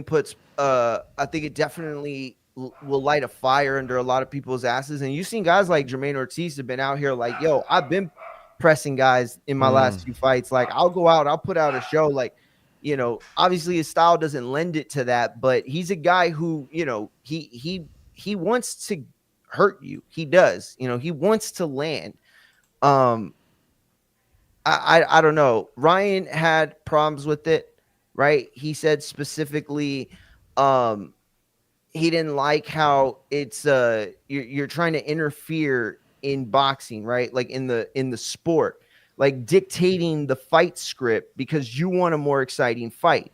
The NFL doesn't do that, right? The commissioners don't come out and say like, "Oh, Patriots, y'all are going to have to throw more next game. Y'all didn't throw enough. We want bombs out there, guys. We want Hail Marys." Like they don't do that, right? The MLB doesn't come out and say, "Nuh-uh, pitchers, no more off-speed stuff. You can't throw any off-speed after the fourth inning. No more. All fastballs because we want more home runs. It's more exciting." That's essentially what Turkey is doing. He's saying, I want the most exciting boxing matches that can be made. So I'm not going to pay people to do these Tom and Jerry fights. And but he's not saying he's not going to pay Ryan. He's not going to work with these guys. He's threatening them and basically saying, like, I'm on y'all's ass. This is your warning. You get this one chance. If I give you another chance and you stink it up, that's it. You're done, bro. And you might just be done from the whole sport if I feel like it. Let me ask you something, since I made it late to the watch, right? My whole thing is I saw that Pablo Valdez was still gonna fight. Did he fight still, or it was just totally not on? Bro, I didn't see any of the card before Cruz. Shit, man. None of it. Because the last time we checked, back to Caesar was not gonna be able to make the fight, so I was thinking that Pablo didn't have. But I seen him come out with Richard, so I don't know. I had the hopes that they didn't have him on BoxRec. I know of before the fights. I know his fight was no longer on the sheet. And I'm looking at the card right now, and he didn't fight. He didn't fight, right? Dang. I saw. Oh, you know what? I did see Dev. He won a unanimous decision. I saw a little bit of him. Wait, Nishant Dev won a unanimous decision? Nishant Dev, yep. Okay. Yep. Man, I got high hopes for that kid, bro, because I see a lot of potential in the market that he's in, man. It's 1 billion people, bro. Bro, for real. It's 1 billion people, and it's not. It's more than that, right? Because I got plenty of Indian friends, man, and I mean, the farthest that I've really seen the sports in, I mean, kabaddi. I don't know if anybody that's Indian is listening, but kabaddi is a wrestling type of fight sport in India. That's mostly what I really talk to any of those, those friends that are Indian that know about like combat. I talk to them about that, right? I talked to them about boxing, but it's like, there's one other boxer in India, and I think he fought on one of those like YouTuber kind of fight cards and shit. Oh yeah. Oh man, what was that kid's name? I know exactly who you're talking about. You know what I'm talking about, right? Yeah, I know exactly he wanted to fight. I think Jake Paul. Yeah, he wanted to fight Jake Paul. Paul, and he's got a lot of backing behind him. But when you look at a guy like Nishant Dev, guy that's been through the amateur ranks, he was in the I think Olympic trials or something like that. Done it the right way. He's gone that route where these promoters go and pick up those superstars, right? Like they did Shakur Stevenson and a bunch of the Olympic guys in American team, right? When you have that good Olympic background or that amateur background that can kind of catapult you in the pros, because there's been eyes on you already. So Nishant, he could fight. I don't know what he did in this last one. If he went the full rounds, I just hope that he keeps gaining ground and he keeps doing good. I hope to see a lot of good stuff coming out of that kid. I just got to keep winning though. You got to keep winning.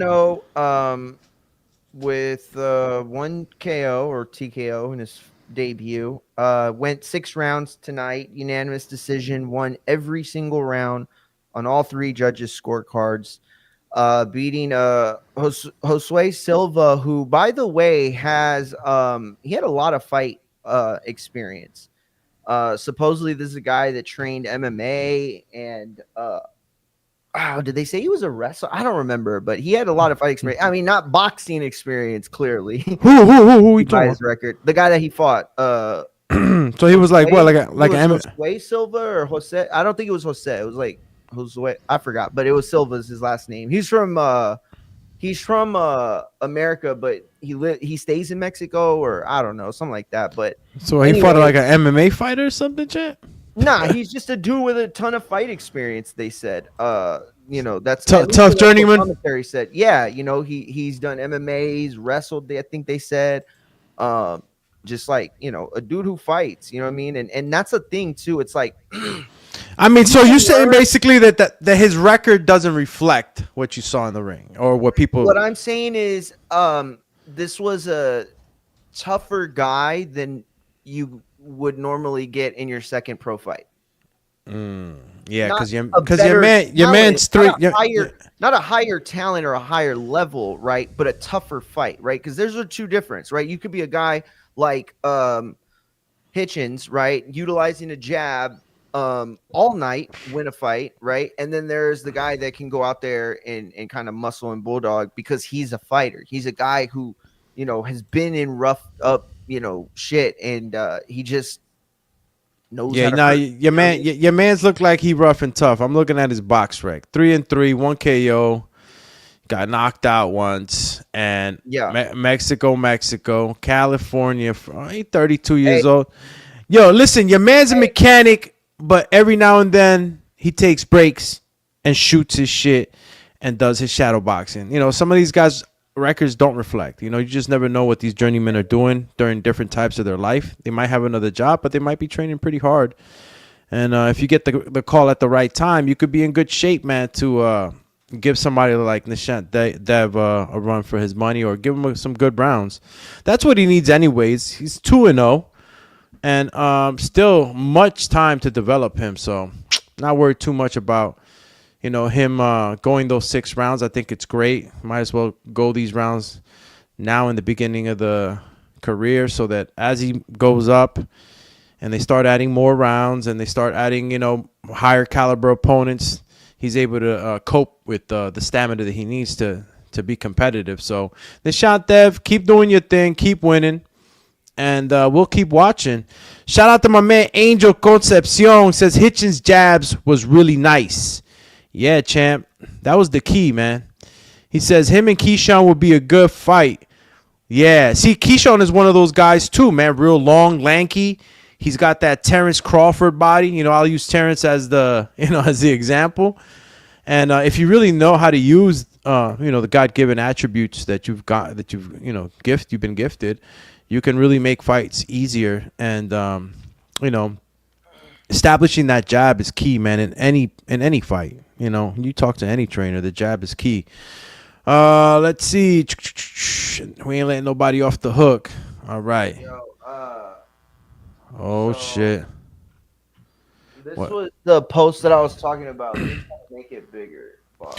Ryan, not Shout to out, me, but it's like shout you out can. Coach Rivera in the chat, my boy. Yo, Hitchens won, bro. 8th round stoppage. Looked very, very good. Fought behind the jab. Yo, Hitchens looked real big, coach. Real big. But shout out Coach Rivera, the champ. Yeah.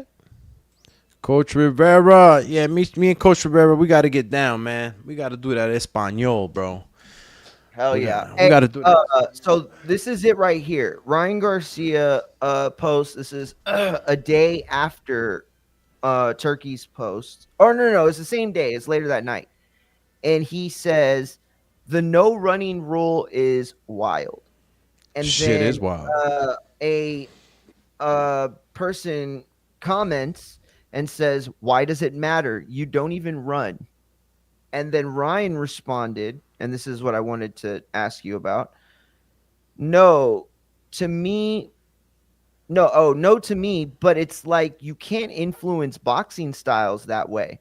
So that's what he's more saying. It's like not about, hey, I want to pay for the best fights. That's not what he's saying. Like, or that's not how some people are taking it. Some people are taking it like the way you said it. It's like you're gonna fight hard, or you're not coming back. That's the way it's gonna be. And again, that's altering the parameters of boxing. You can't force action. And here's the thing, if you really want the best fights, then you're going to have to stop trying to get around the way boxing has worked forever. And that is through matchmakers. You have to have matchmakers. It is crazy to me that there are 3 high-level matchmakers right now unemployed. Well, not unemployed, but like not employed with a boxing promoter, as matchmakers, right? Why not bring in them even as a consultant at this point? But if you want the best fights, threatening fighters on Twitter is not the way to get it. Getting a matchmaker would be your first and best step forward to accomplishing anything in that regard. Yeah, matchmaking is very important. I mean, who who What do do you we think, Doomy? Is he interfering with the styles of boxing? I said this earlier. I mean, on the last show, bro. Like, Turkey's saying no running, but is that going to impact fighters like Devin Haney? Yes, it is. It's going to impact fighters that are defensive fighters that fight like a Shakur Stevenson. Yes, it is. The thing is that as much as we want to see action-packed fights, we will not be able to take away from a fighter's 10, 15, 20-year training and muscle memory away in one shot just because Turkey spoke on it. It's all gone. It's not going to happen that way. Sure. We're still going to have fighters that fight the way they fight the fight. I think there's just an extra sense of urgency to be able to get that big bag with Turkey to perform.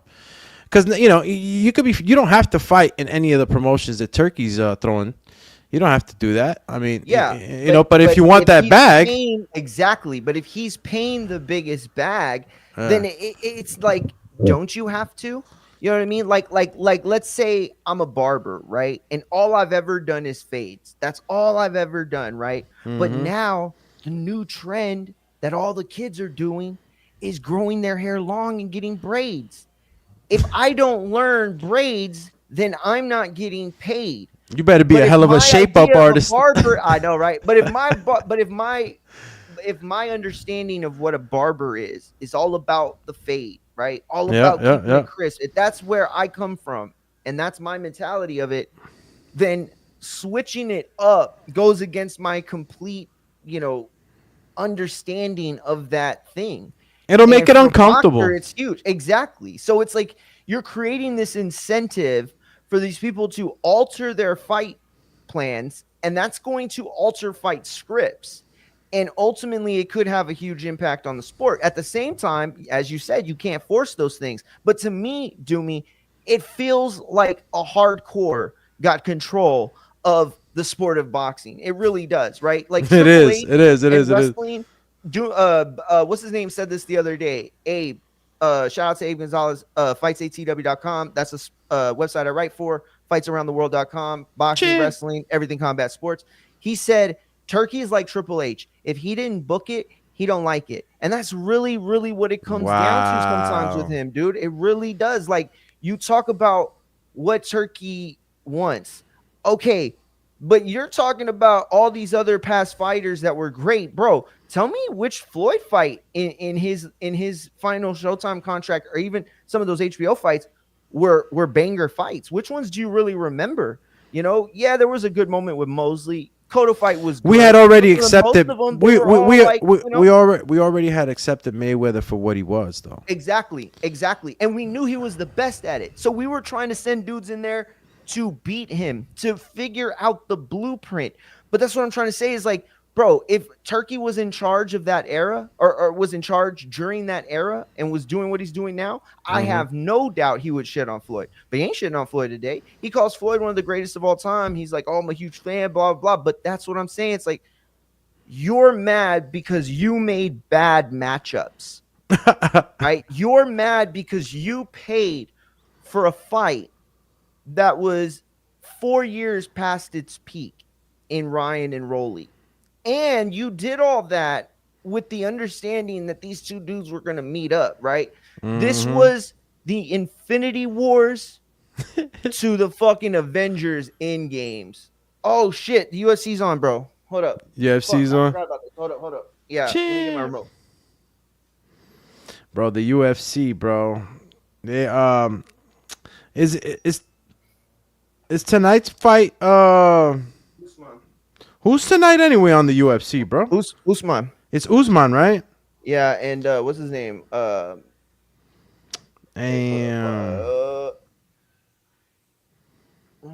don't want to. My man said Usman in the building. Shout out to my man Christopher. Hey, Christopher. You remember? Let's see if you remember where that's from. Christopher. What are you doing, Christopher? You don't remember? It sounds like a Sopranos. terrible Sopranos. Damn. Shout out to Elsewhere. Says Buckley. What? It's Usman versus Buckley? Yeah. Okay. Fuck, where's my ESPN at? What the fuck? What's going on here? My man Chris said you want a Linkovich. Nah, I'm good, but Said, do you want the Linkovich? nah, but I appreciate you, champ. Okay, this is taking way too long. I gotta set my shit up. Matter of fact, I'll be right back. Only if you got it. I'll be right back, Champy. Thug Rose in the building. I mean, Cage. Oh shit, they looking like they're asleep. Is this like what is this?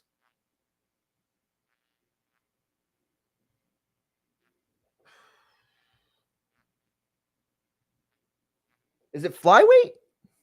Yeah, right? Oh yeah, it's flyweight.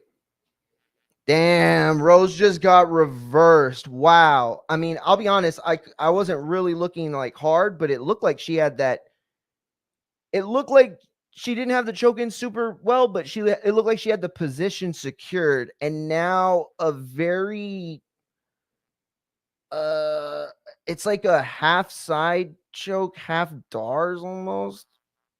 Oh, and now Maverick's got the full back of Thug Rose and is just ear popping this girl like she playing the fucking tambourine, or not the tambourine. What is it? The boom, boom, boom, whatever it is. That was a hell of a reverse, big dog. Uh-oh. Doomy dropped off. Yeah, bro. Damn, man. Do I have to pay for ESPN to not have commercial breaks? Because I swear to God, I do. I thought my ESPN Plus was like, oh, there was a bare knuckle too. Damn it, I forgot. I knew there was something else. Oh, the Molina Jimenez fight. Oh, shit. Wait a minute.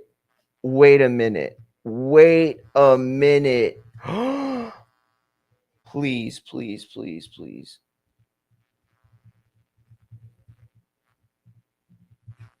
Okay, come on. Hey, y'all hear a like a buzz? I hear it in my headphones.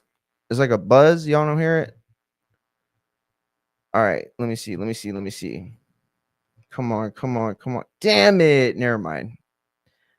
I thought this was the link to the Donaire fight. Yo, Donaire won a technical decision. Accidental clash of heads in the 9th round caused a deep cut over Donaire's right eyebrow, who said he was unable to see, and ref ordered to go to the scorecards. So, yeah, he won. It looked like he won almost every round. All right, now Mavericks got Rose up against the cage. Uh-oh. Gotta turn that, champies. Gotta turn, can't get in trouble again. Yo,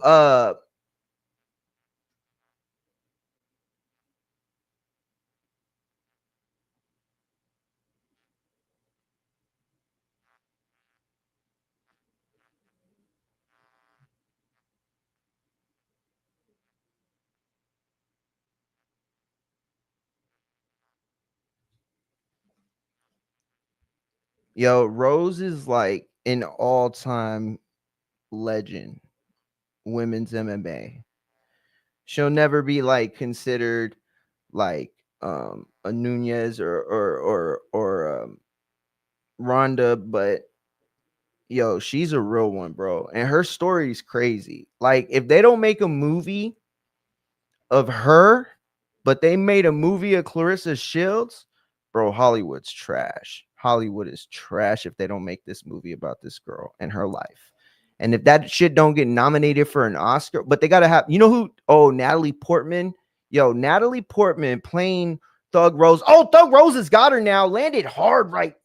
right hands, hammer shots, bro. She was tomahawking her. Pause. All right, Rose is fighting for inside hand control. I don't know why she'd be. Oh no, she's fighting against it. My bad.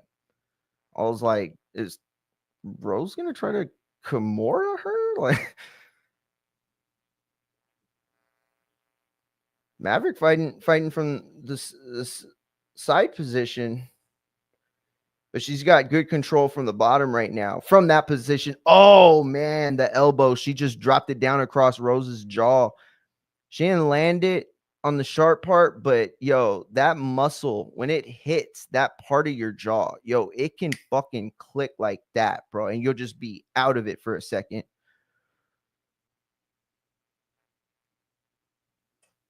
Man, I'm going to go with Sam Goodman, Ryan. I think Sam Goodman has the upward trajectory. Something went on with Nick Ball's camp, or not Nick Ball's camp. Something's going on with Nick Ball's camp, rather.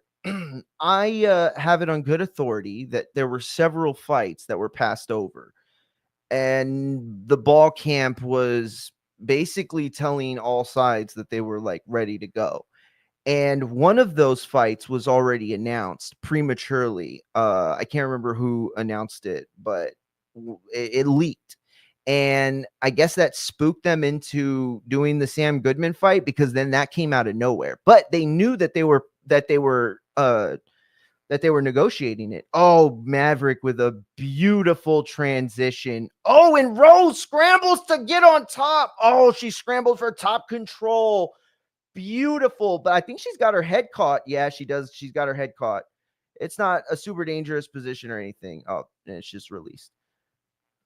Yeah, I like Sam Goodman. I think Nick Ball has the style to play spoiler in that fight, but I don't think he will. I think the level separations will be too good or be too much for him.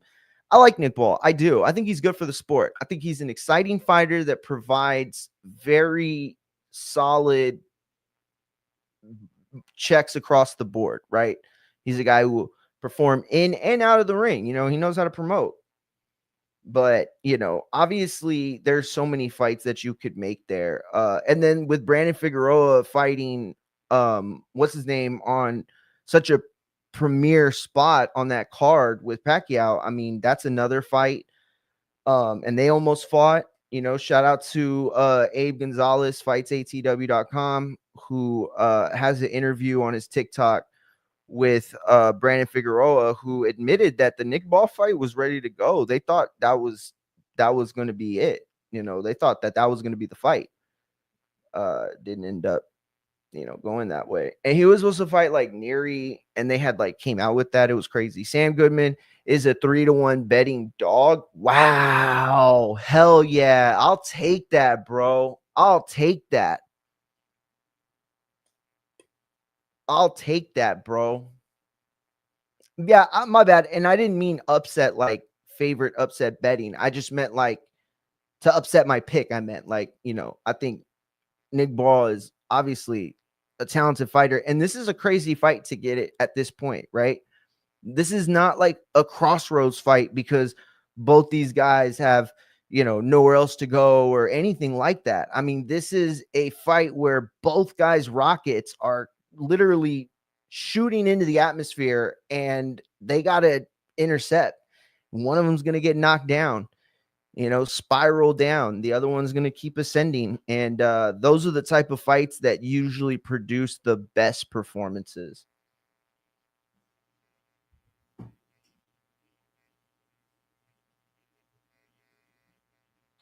Berlanga, man, I'll be honest. I want Shiraz to win, dude. I want Shiraz to win so bad. It's not a dislike for Berlanga. Not at all. I mean, I've only ever interviewed him like twice, and it was when I was on the Boxing Voice. So it wasn't like, it was like a situation where it was like, you know, it was all of us, right? So like, I've never really spoken to him. I don't know what kind of guy he is. I don't know him personally, nothing like that, right? But the douchery vibes they penetrate your screen and they cloud up your whole fucking sinuses, and you're just like, oh man, this guy's a fucking douche. Oh, he's making my eyes water. He's such a douche. The finger guns. Oh, Rose with the win. Shout out. Hell yeah. I mean, she looked good for what I saw, but I saw like what, 25% of the fight, if that. Unanimous decision win. Solid. Thug Rose Thug. Yeah, bro. Berlanga did the finger point gun, and that was it for me. I was like, nah, I want Shiraz. But to be honest with you, I think this is a perfect spot for Shiraz. I'm not saying Berlanga is going to overlook him, not at all. But I question Berlanga's ability to control and dictate a fight with someone that presents the kind of attributes that Shiraz does, right? The guy can make himself long in mid-range and pop right back. You know, he can frustrate a fighter. Yeah, Kambosos lost, bro. He did. Wait, Love Hurts. I thought you were just on. Oh no, that was the homeboy. Yeah, bro. Kambosos lost. 8th round stoppage. Hitchins looked great. Utilized the jab, fought behind it for much of the early fight, took control and the momentum from round 1 and just never looked back. There was a point, maybe like mid-fight, maybe like early second half, where Kambosos was definitely more of an aggressor, not the aggressor, but more of an aggressor, and unloaded body shots and got through the guard a couple times, but nothing he landed seemed to affect Hitchins very much at all. But Hitchins looked very, very big tonight. Oh, what's the guy say? And I just want to say I miss you, Heidi. Also, Ariana, who has cancer, she couldn't make it. I wanted to have her come see me fight, but she kind of got more sick, so please pray for her. And what else? I know there's a bunch of other big Carly duties and Jillian Robertson and all my other training partners back in Colorado. Yo, if you have not already, please go to please go to Infighting FX on YouTube, TikTok, IG, Twitch, X, Facebook, basically everywhere you could go. Tap in. Please follow the channel, specifically on YouTube and TikTok, bro. I'll be honest, y'all watch wherever y'all want. I love it. That's cool. I'll read all the chat, IG, X, everywhere. It doesn't matter. But YouTube and TikTok would help the most. TikTok, I would like to start going live, and you can't go live until you get X amount of followers, which I'm not even close to yet. But I've been posting a lot. I've been posting different stuff, wrestling, boxing, MMA. One-stop shop right here. I got y'all all day long.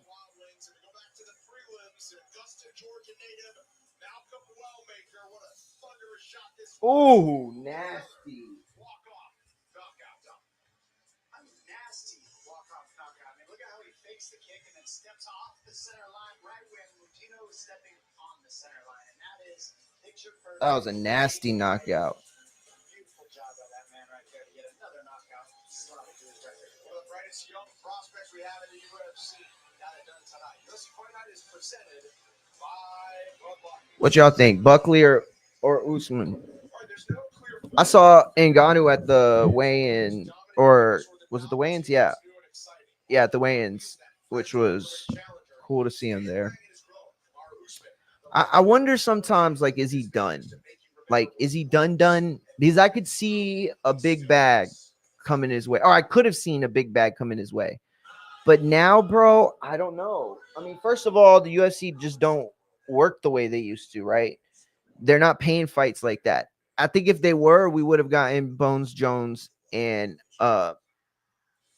I think we would have gotten that fight. I think that when you look at the oh shit.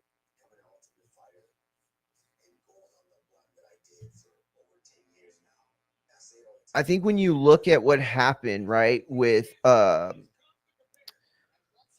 Aspinall and Jones fight that we didn't get, right? when you look at that, it is, I think, a product of where we are today in the UFC. People talk about not having stars and all this stuff. It's not even that. It's the UFC has now promoted itself as a brand, like a franchise, right? Like in the same way WWE is, or the same way the NBA is, right? It's the home, and nobody's bigger than the product. In boxing, there are moments in time where the fighter becomes bigger than the sport. It happened with Ali. It happened with Floyd and Pacquiao. It's happened with Mike Tyson. You know, their star burst through the ceiling of the hardcore boxing success.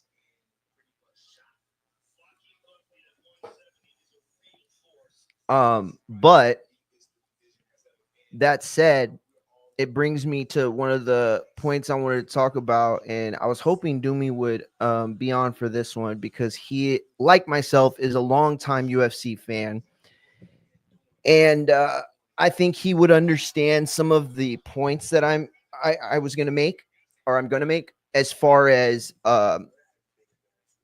what is going on with Dana White and the UFC and boxing.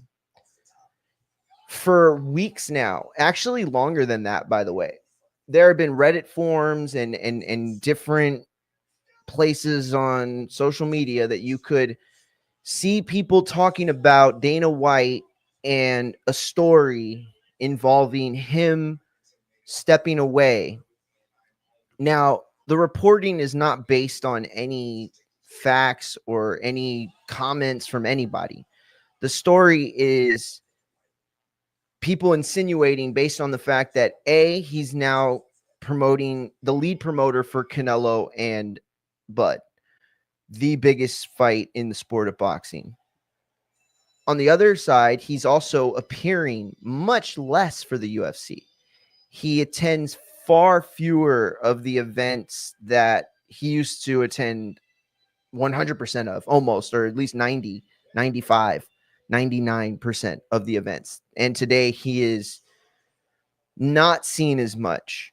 So that has led to the insinuation, right? But now, as of this week, someone in the upper stratosphere of MMA journalism, Ariel Hawani, mentioned it as well. He said it. Now, this isn't something where he's always reading Reddit. No, he's probably got, information he can't share from sources that he can't quote. And for him to say that he believes that Dana White is getting ready to step away, it tells me that there must be a process going on, or potentially about to go on, in finding the next face for the company, because Dana provided a very important role with the UFC. I mean, obviously he did, right? But he did it in a way that guys like Jerry Jones, right, are able to become the face of that company and represent it in a way that translates to a net positive, right? Like if the Fertitta brothers were running UFC and trying to be Dana White during the Zuffa era, I don't know if UFC would have succeeded, right? But the money and the suits played their role, and Dana White played his to perfection. But in this era, you don't need the Dana White for the old Dana White for the current UFC. You don't need that guy. So if Dana's responsibilities are going to be pulled, and by the way, they've already been pulled in many other directions, right? The slap fighting league has certainly taken his time and energy. And, obviously he was a big part of Trump's political campaign. You could say that 2024, that was his primary job, or not job, but, that was his primary concern, I guess. Um, and like I said, I just don't think that when you look at what happened with Aspinall and John Jones after the fact that they didn't secure Ngannou and Jones, those are big L's. Like when you don't make George St. Pierre and Anderson Silva, that's just, it didn't work. There's just too many variables that separated that fight, yada, yada, yada. But when your promotion isn't securing the heavyweight fights that everyone wants to, like, what is bigger at that point? What is bigger than that fight? Than two heavyweights that go into a cage and can do something that boxing can no longer do. And that is produce a narrative that the winner is the baddest man on the planet. See, when the boxing heavyweight title was the only thing that ever existed, and boxing was a main sport that was, an American pastime along with baseball and football and basketball. When that was a thing, the person that had that heavyweight title was considered the baddest man on the planet. It wasn't really like a moniker until Mike Tyson, came out, and that became part of his branding, right? But the idea was that the toughest man in the world must be the guy who fights for a living and is the biggest of them all, right? And that represents the heavyweight division. And that heavyweight division was its own American pastime. So not to harp on it, but to be unable to secure Aspinall and Jones is a big L. But if you're Dana and that L isn't even close to as significant as the W that could come from Crawford and Canelo, do you even care? And if you don't care, can you say that you are in the best position to be the Dana White of the UFC? Or is your responsibilities been pulled in too many directions that you should maybe start to look at passing on the helm of at least the day-to-day operations? And I'm sure, look, Dana's not part of the day-to-day as much as he used to be. Ngannou in the building. But I just feel like we're seeing something change here with Dana. Next for Hitchins, man, I hope it's Tio. I wouldn't bet money on it being Tio. I wouldn't. Tio is a guy who understands boxing better than most. Or I'm sorry, he understands the fight game better than most, promoting specifically. So getting in that ring tonight never meant, he's fighting Hitchins next. Not at all. That was a chance for him to still the spotlight for a moment, and masterfully done. I just think, though, that Tio and Hitchins could use each other right now, right? Tio's a guy who, at his best, he was fighting everyone. He was fighting the toughest names. He was fighting. It didn't matter if they were a slick black fighter or a come forward Hispanic fighter or say in the pocket Cuban or whatever. It didn't matter. He was going to fight anybody and everybody. Let's get back to that Tio. Let's get back to the Tio that, was fighting on draft night or the eve of draft night or whatever, right? Let's get back to that, as opposed to the guy who's been just chasing the big fight, chasing the big check. Those of us that were around during the Mir Khan years, we know that trying to wait for the Pacquiao or Mayweather fight took something from his career. And I'm not saying that's where we're at with Tio, not at all. But we can say the trajectory hasn't been as swiftly pointed up as it has in the past, right? Wherever his timeline trajectory, right, like a stock, we'd have to say that right now it's not, you know what I'm saying? 147, listen, here's the other part of it. That's funny that you said that. Shout out to you, Patrick. That's funny that you said that. By the way, Usman is in the ring. In the cage. It's funny you said that. 147, maybe, because I'll tell you what, dude, Hitchins looked big tonight. He looked big tonight. His frame is so wide. His wingspan is so thick and wide.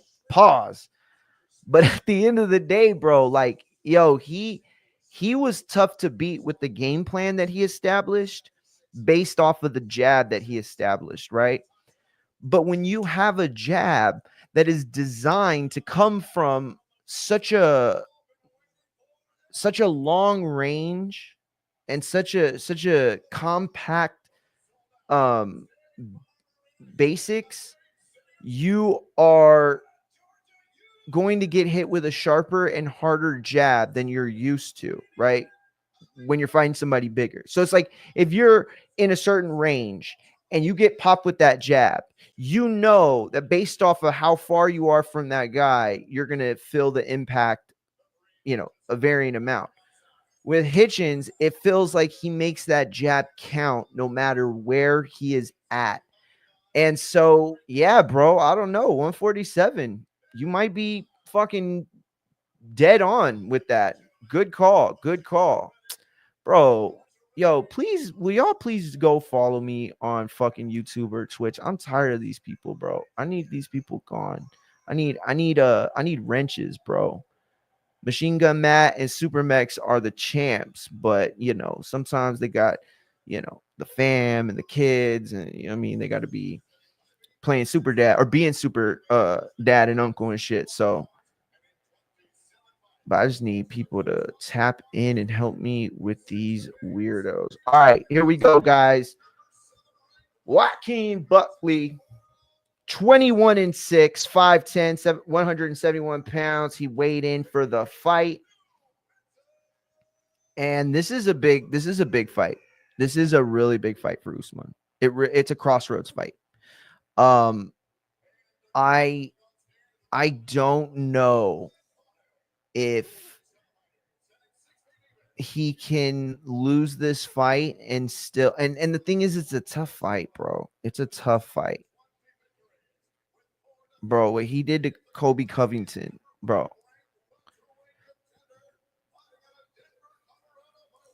And here's the other part of it. It's like, man, Usman's losing to tough dudes, bro. Like, it's not even like you could say, oh, he's washed, or I mean, I would certainly say he's not as sharp as he used to be, for sure. Oh, they're forehead to forehead, bro. Oh, this is gonna get nasty. This is gonna get nasty, guys.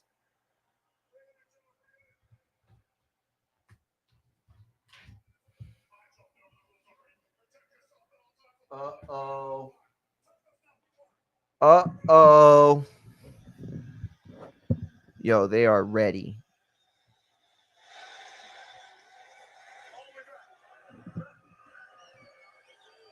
Oh, Buckley is like itching to go. Yo, he looks so ready, bro. Uh-oh. What'd you say, baby? Oh. All right, let's see. No Doomy back on? Nope. Yeah. Doomy, he was gonna jump off for a minute, but then he never came back. So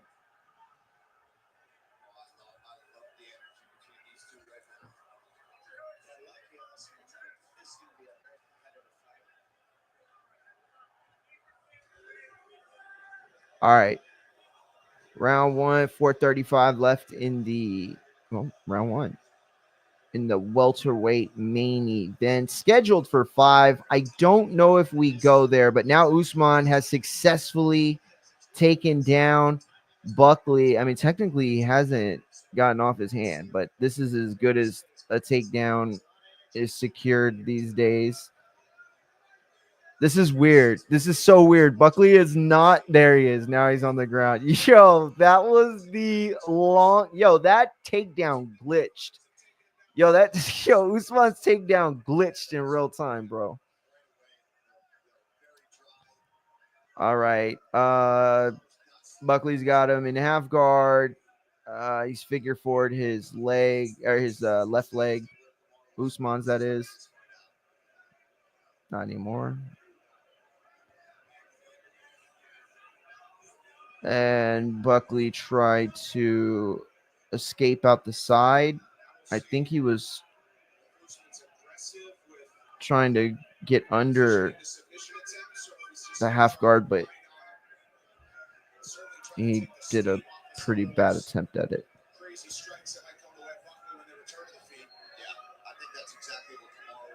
Ooh, Usman tried a quick elbow making it very difficult for him to get any space to be able to get back off of the palm hold. What you're seeing now is the wrestling accolades of Kamaru Usman.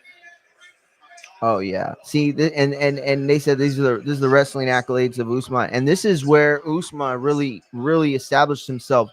Yes, he was having some very friendly highlights, fights with fan friendly action, and highlight real moments, but it was his ability to dominate guys that you didn't think could be dominated. Certainly not in the way he would end up doing it. And Buckley now went back down. Nice from Usman. Buckley was about a quarter of the way up, and Usman reestablished the position. Usman's got a butterfly in. Now he's got them both.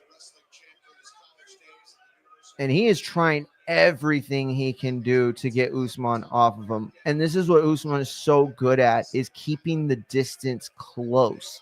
You're rarely going to see him get like positioned in arm bars, like in positions like these. Like nobody's ever going for submission on him like this, ever. Not that I can recall.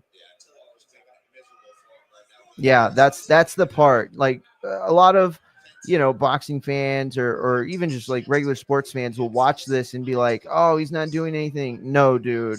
Buckley is being worn out, dude. This right here, there is nothing more tiring than being at the bottom. And that's like all I ever did was BJJ. I never actually trained MMA.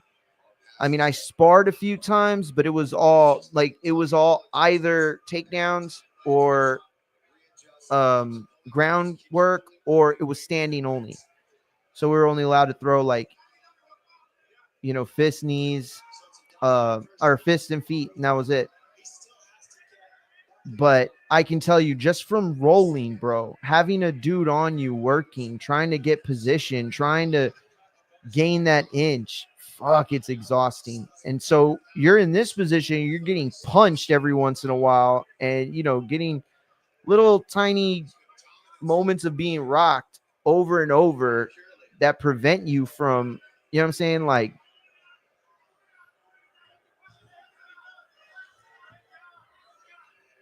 yo, Daniel says, I remember watching the UFC when people booed when the ground games were being put to work. Now people cheer when they recognize the chess match on the ground. Yeah, it used to be really bad. You used to have people call for stand-ups like immediately. At the same time, though, there was that era in like 2013 or 13 to like 16 UFC, maybe 17, or yeah, maybe somewhere around there. It was like that 3 or 4 year time span where they just did not stand anyone up. I mean, nobody got stood up ever. It was the era of laying prey. That's really what it was. Oh, man. Buckley is cut right between the eyelid and the eyebrow. This is not an ideal. Why would they go to commercial break with like 10 seconds left in the round, in the corner round? That's a terrible place to get cut. That's a place where they'll stop the fight at some point if it gets bad enough, because it's leaking right into the eye. When you get the temple cut, I mean, it sucks because you got to hit the temple, right? And hard enough, and your equilibrium's off for at least a little bit. But at least that cut drains out, doesn't drain into your eye. All right, Usman feeling himself now, and Buckley knows he got to regroup and re-strategize. He cannot let himself go to the ground like that and stay there. Nice little half a push kick, half a round kick. Buckley wants to make this physical, but he can't, though. He can't risk getting that close to Usman and allowing him to just be fucking smothered.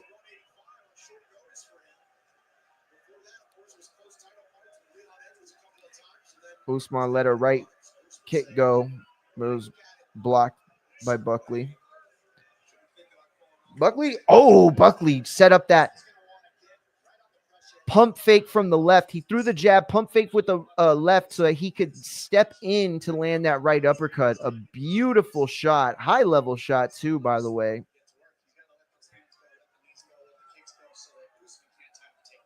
Yo, again, if you have not, please go to fights or go to Infighting FX. I'm gonna keep doing that too. Infighting FX on YouTube, Twitch, IG, X, Facebook, everywhere that you can. TikTok's the big one, man. I really want to start going live on that. But yeah, please, Infighting FX, Infighting Exchange, spelt Infighting FX on all platforms. Give me that follow, give me that like, give me that subscribe. I appreciate it. We go live Monday through Thursday. Boxing, wrestling, MMA, all things combat sports, and really all things sports too. I've been covering the NBA, everything a little bit. Nice little exchange on the inside. And now Usman with the long attempt and just roped Buckley's legs. Absolutely roped him into that takedown. That was one of those takedowns where Batman shoots the fucking string around your feet and you're just going. That was exactly what that was. Wrapped him up and just finished.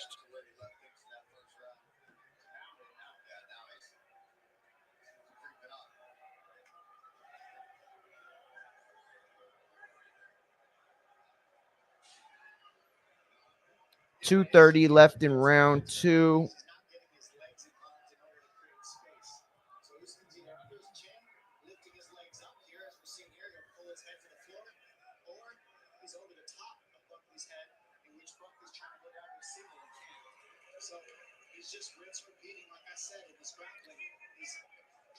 That's exactly what it is. Rinse, repeat. Usman is breaking through to these positions as Buckley scrambles to gain an inch. And upon gaining an inch, maybe two, Usman resets, re-strategizes, and reworks himself back into his original position. And he's not advancing past that, but he's also not being stopped at all from doing what he wants to do. This is what he wants to do. Oh, now Buckley off the cage, his best chance to try to turn and push off the cage with his feet, but Usman masterfully turns him. And now he's got him countered once again, now back against the cage, and Usman is dropping elbows, sharp elbows across the forehead of Buckley. Usman looks strong. He is not faltering.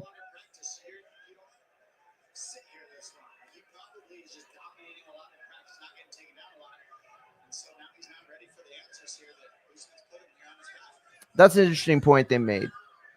That, you know, Buckley likely spent a lot of camp on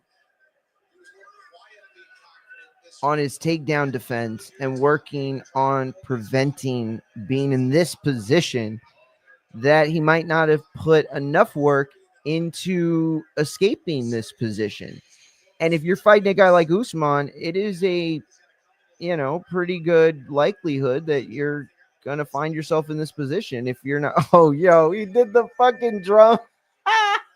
Yo, Buckley, he's drowning. Oh shit, Usman just fell trying to get off of Buckley. Usman sweating like fucking Anthony in the fourth, bro.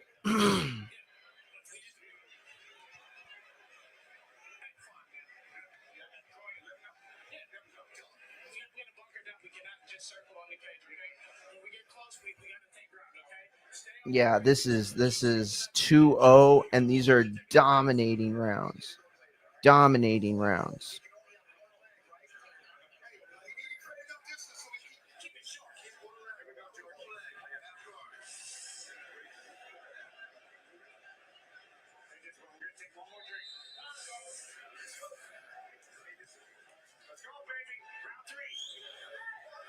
Two great title fights coming up at International Fight Week. Ilya Topuria and Charles Oliveira close out IFW with the lightweight belts on the line and a new champ crown.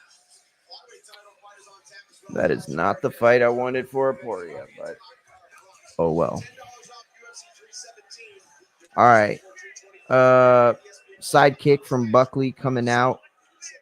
He's got a little pep in his step now. It looks like he's trying to find a rhythm in the striking game.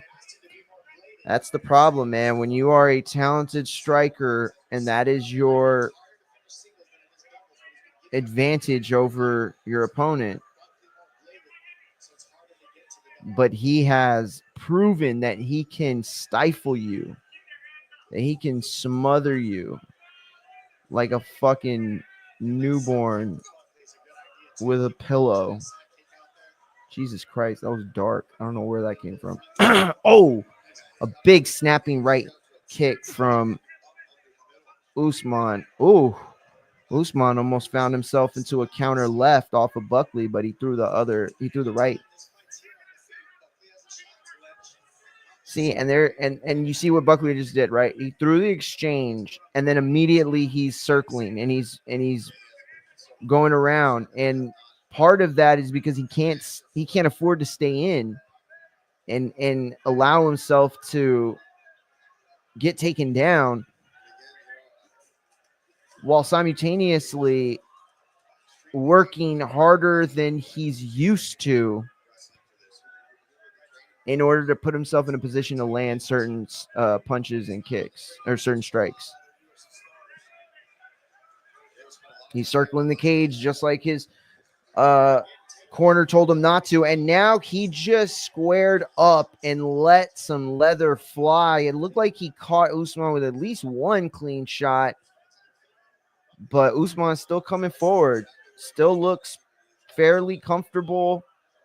Still looks, to a degree in control, but Buckley's definitely putting up a much more resistance in this round. Oh, beautiful boxing from Buckley. He got down and under Usman's. Oh, and now he's taken down. He got down and under on Usman's hook, and then came up and over to take the angle and landed a vicious 3-punch shot combo. But Usman now got him back down to the ground, and this is exactly where Buckley did not want to be.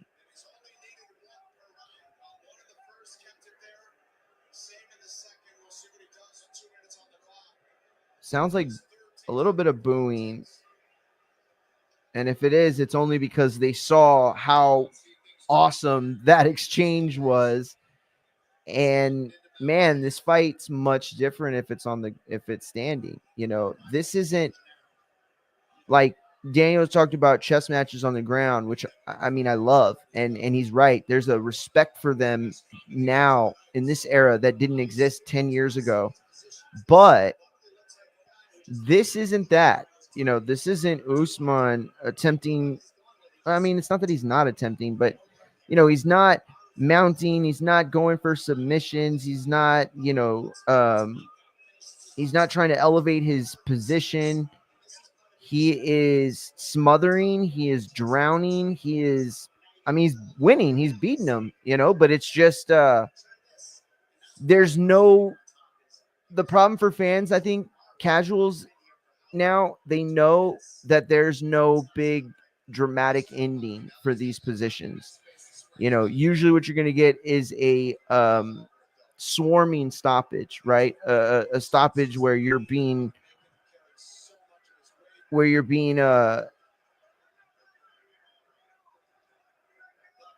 beat down and just overcome totally. And that's what's going on with Buckley. I mean, you can see his face. He is beat. He is absolutely beat. His eye is leaking. Oh, and Usman is just not giving this kid an inch. And now Buckley's trying to make a valiant effort to his feet, but Usman's now about to take his back, and now he's got him mounted. But it's not the most beneficial position on the side of the cage like that. Oh, but Usman has reestablished himself with the mount. Oh, and Buckley was saved by the buzzard. He was in bad spot there, bro.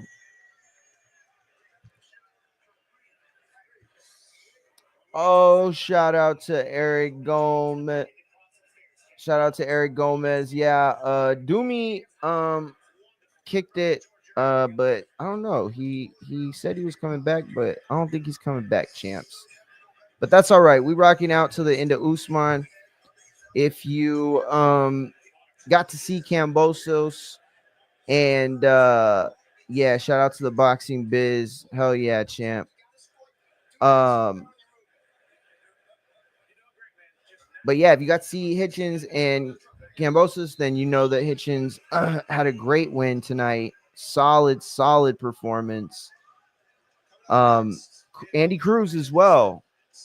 Beat was it Mashira? I forgot how to say it. But anyway, he won his fight. It was probably the best performance of Andy Cruz's career. I think that might be something you could say. All right, now Buckley's letting the hands go a little bit more at the beginning. Oh, and just through the jab left kick. Oh, yo, he is trying to tear through Usman with these strikes. Yo, he is now going into shredder mode. And anything that gets into that range, he's shredding them up.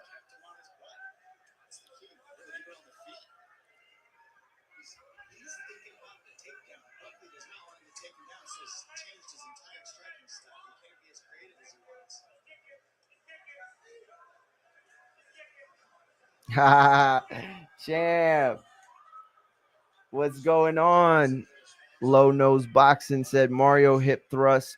Munguia champ. Good to see you. It's been a minute. Yo, if y'all have not, please tap into Infighting FX on YouTube, TikTok, IG, YouTube, really. Just YouTube, please. And TikTok, honestly.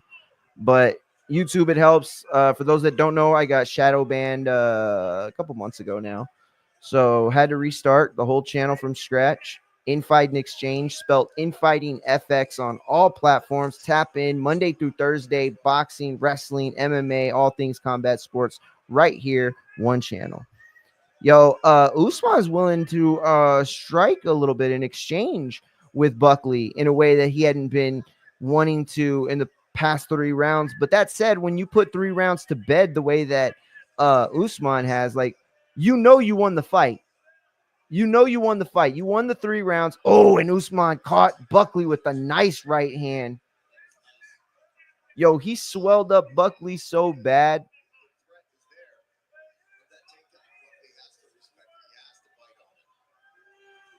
Yeah, Buckley is trying everything he can to get Usman to bite on anything to get him in range of something devastating.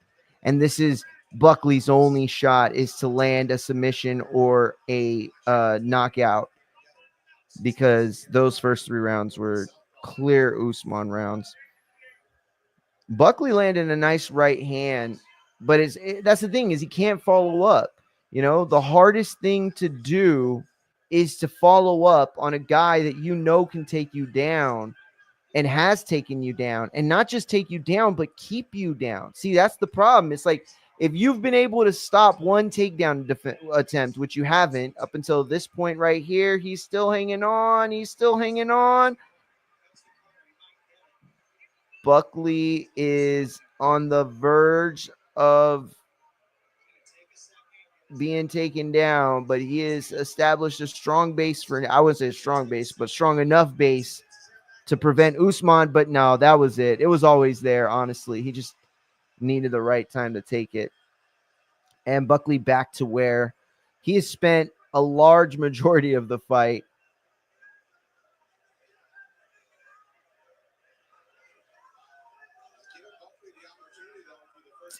Bruh.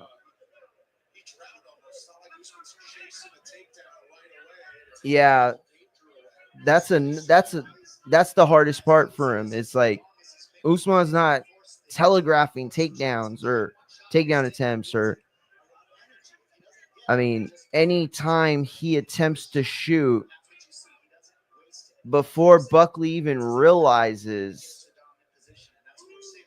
he is smothered. And here it is, a reset again. Same shit, bro.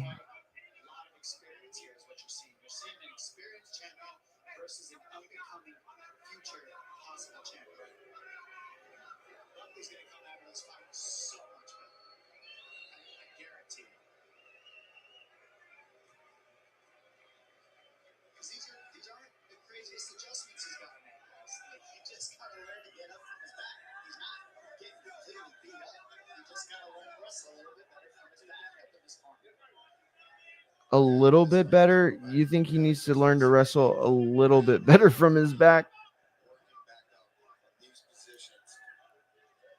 I mean,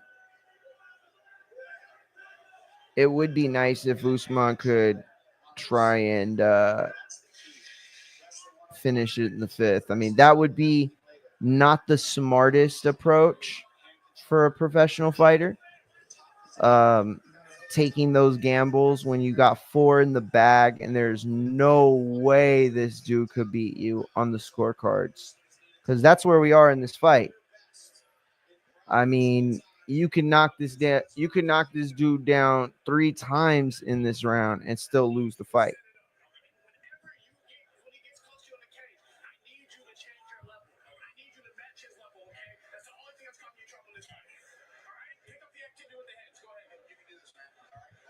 Well, don't help when you're telling him the only thing going wrong in this fight.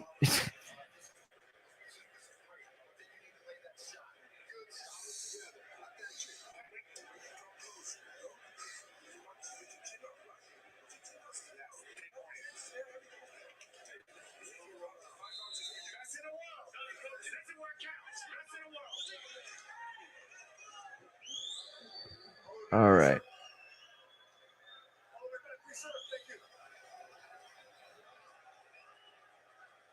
Final round. Buckley's got 5 minutes to try to make something special happen. And Usman's looked great, man. He has looked great. Unfortunately, the welterweight division isn't the most exciting that it's been. Oh, and now they're exchanging. Usman got through with the right, but Buckley is, I mean, degrees away from landing something significant, something that could change the fight in his momentum. But Usman now not as willing to exchange anymore. I mean, still going with the champ, but that's the other part about it. He's not really setting up takedowns, really. He's kind of allowing Buckley to fall into the trap himself. I mean, Buckley's right there, bro. I mean, he's changing levels. He's, you could throw a little more, right? You could pump fake a little more, and those things would definitely help. Oh, wow. He stopped his first takedown. Yo, the crowd went crazy for that too. They did not want to see that shit go back to the ground.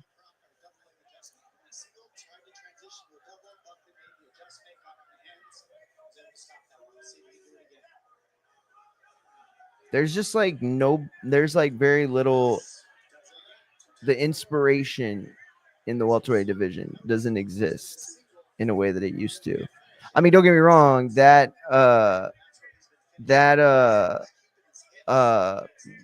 Muhammad and Jack Della fight was terrific. But not much depth after that. Ooh, Buckley landed a nice long range left, stepped in with it, and then shot it and covered a lot of ground.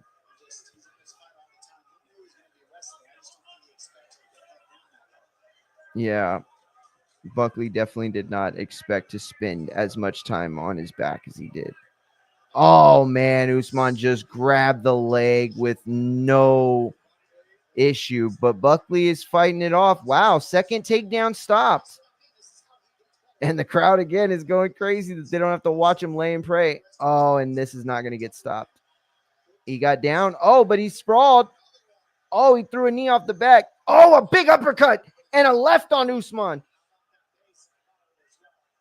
Yo, Buckley's got 2 minutes and 23 seconds left to try to do something. He was 5 for 5 in takedowns before this round. Okay, now he's throwing some pretty wild long-range shots. He's trying to hit something like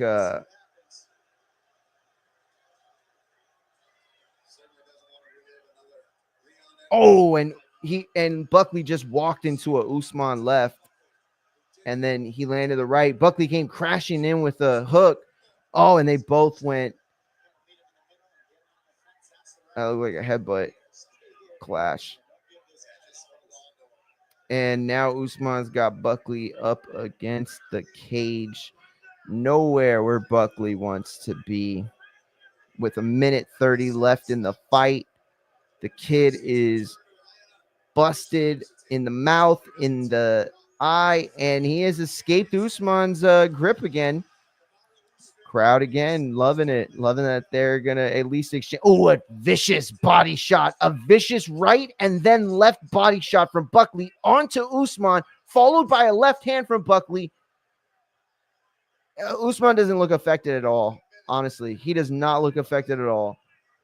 And now a big left that lands on Usman again, but nothing. Usman is in this fight. I just don't know if Buckley has anything left on those shots to make them count against Usman at this point in the fight. You know, if he could have landed one of those shots, say in the first or second round, it might have been different. He lined him up. Buckley lined up Usman with a left. And I'll be honest, that was a tough miss right there. That was a tough miss. Ooh, a nice left connects for Buckley. And now he's throwing wide shots, wide combos, and he's landing some of them. Usman's standing tall, though. Not trying to do anything, not trying to just grapple or tackle or take down. 18 seconds left. Buckley's closing in. He's more methodical. Now he's getting desperate. Long range shot. Missed, whiffed with it. Usman knows if he can make it to 10 seconds, he's got this fight. Buckley's got to do something to close the distance and land something big. One last big left hand. Usman reversed it, put him against the cage, and landed the shot. I'm telling you right now, there's no way in the world that Usman does not get that decision victory. Clear as day. Oh, and look who it is. The Boxing Biz champ. Doomy said that we jumped off and disappeared. That didn't happen, bro. We was here the whole time. But you know what, champ? You're appreciated for jumping on tonight. And I appreciate all of y'all for rocking out with me. 3 hours. Wow, that went by real quick. Listen, if you didn't get to rock out with us at the beginning of the show, you can go back. I watched Cruz, and then Doomy hopped on for the Hitchison fight. You know, we talked about Dana White's role for the Canelo Bud fight and whether or not he will be relinquishing his UFC duties for more boxing in the future. We talked about Turkey's Tom and Jerry comment and Ryan Garcia's issues that he's taken with them in Turkey, trying to alter fights or fight scripts or, you know, take away certain aspects of the fight game. Yeah. And then, of course, we just watched the Usman fight. So shout out to Thug Rose, who got the win as well. I'm going to have to go back and watch the UFC and the boxing prelims. But yeah, guys, that's going to do it for me. I appreciate everybody who tapped in tonight. Infighting FX, Infighting Exchange, spelled Infighting FX on all platforms. That's YouTube, Facebook, X, Twitch, and TikTok also, please. Just if you could give me that follow, that would be dope. IG as well. I go live Monday through Thursday, boxing, MMA, wrestling, WWE, AEW, everything. All combat sports, one channel. That's it. Es todo. We will be live probably tomorrow. Yeah, you know what? I might do like a workout on stream. I cleaned out the back. Well, My wife did. And I got a bunch of different equipment and gear and stuff that I'm going to be utilizing. And yeah, we'll get some workouts. Maybe we'll try to do a full week with the first hour workout stream, and then the next couple hours combat sports talk. Oh, you know what? No. We'll stream Undisputed tomorrow because I'm gonna be at the parents' house for Father's Day. By the way, happy Father's Day to all the fathers out there.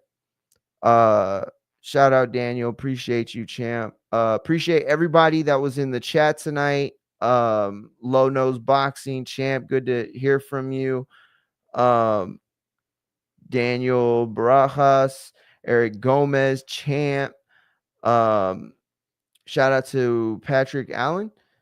Love Hurts, Ryan Hong. Oh, Christopher Jermaine, the champ in the building. Jerron Wolf, man, you're the champ, big dog. Angel Concepcion, Host Delegado. HLD was in the building. You know I love HLD. He the man. Do, Babyface Drew. Yeah, bro. If I didn't get you, Chris. Yeah, Chris Partlow, champ, was in here too. Yeah, man. Everybody that kicked it. Cruz. I can't forget Cruz, the champ. He popped on. He popped out for a second, and then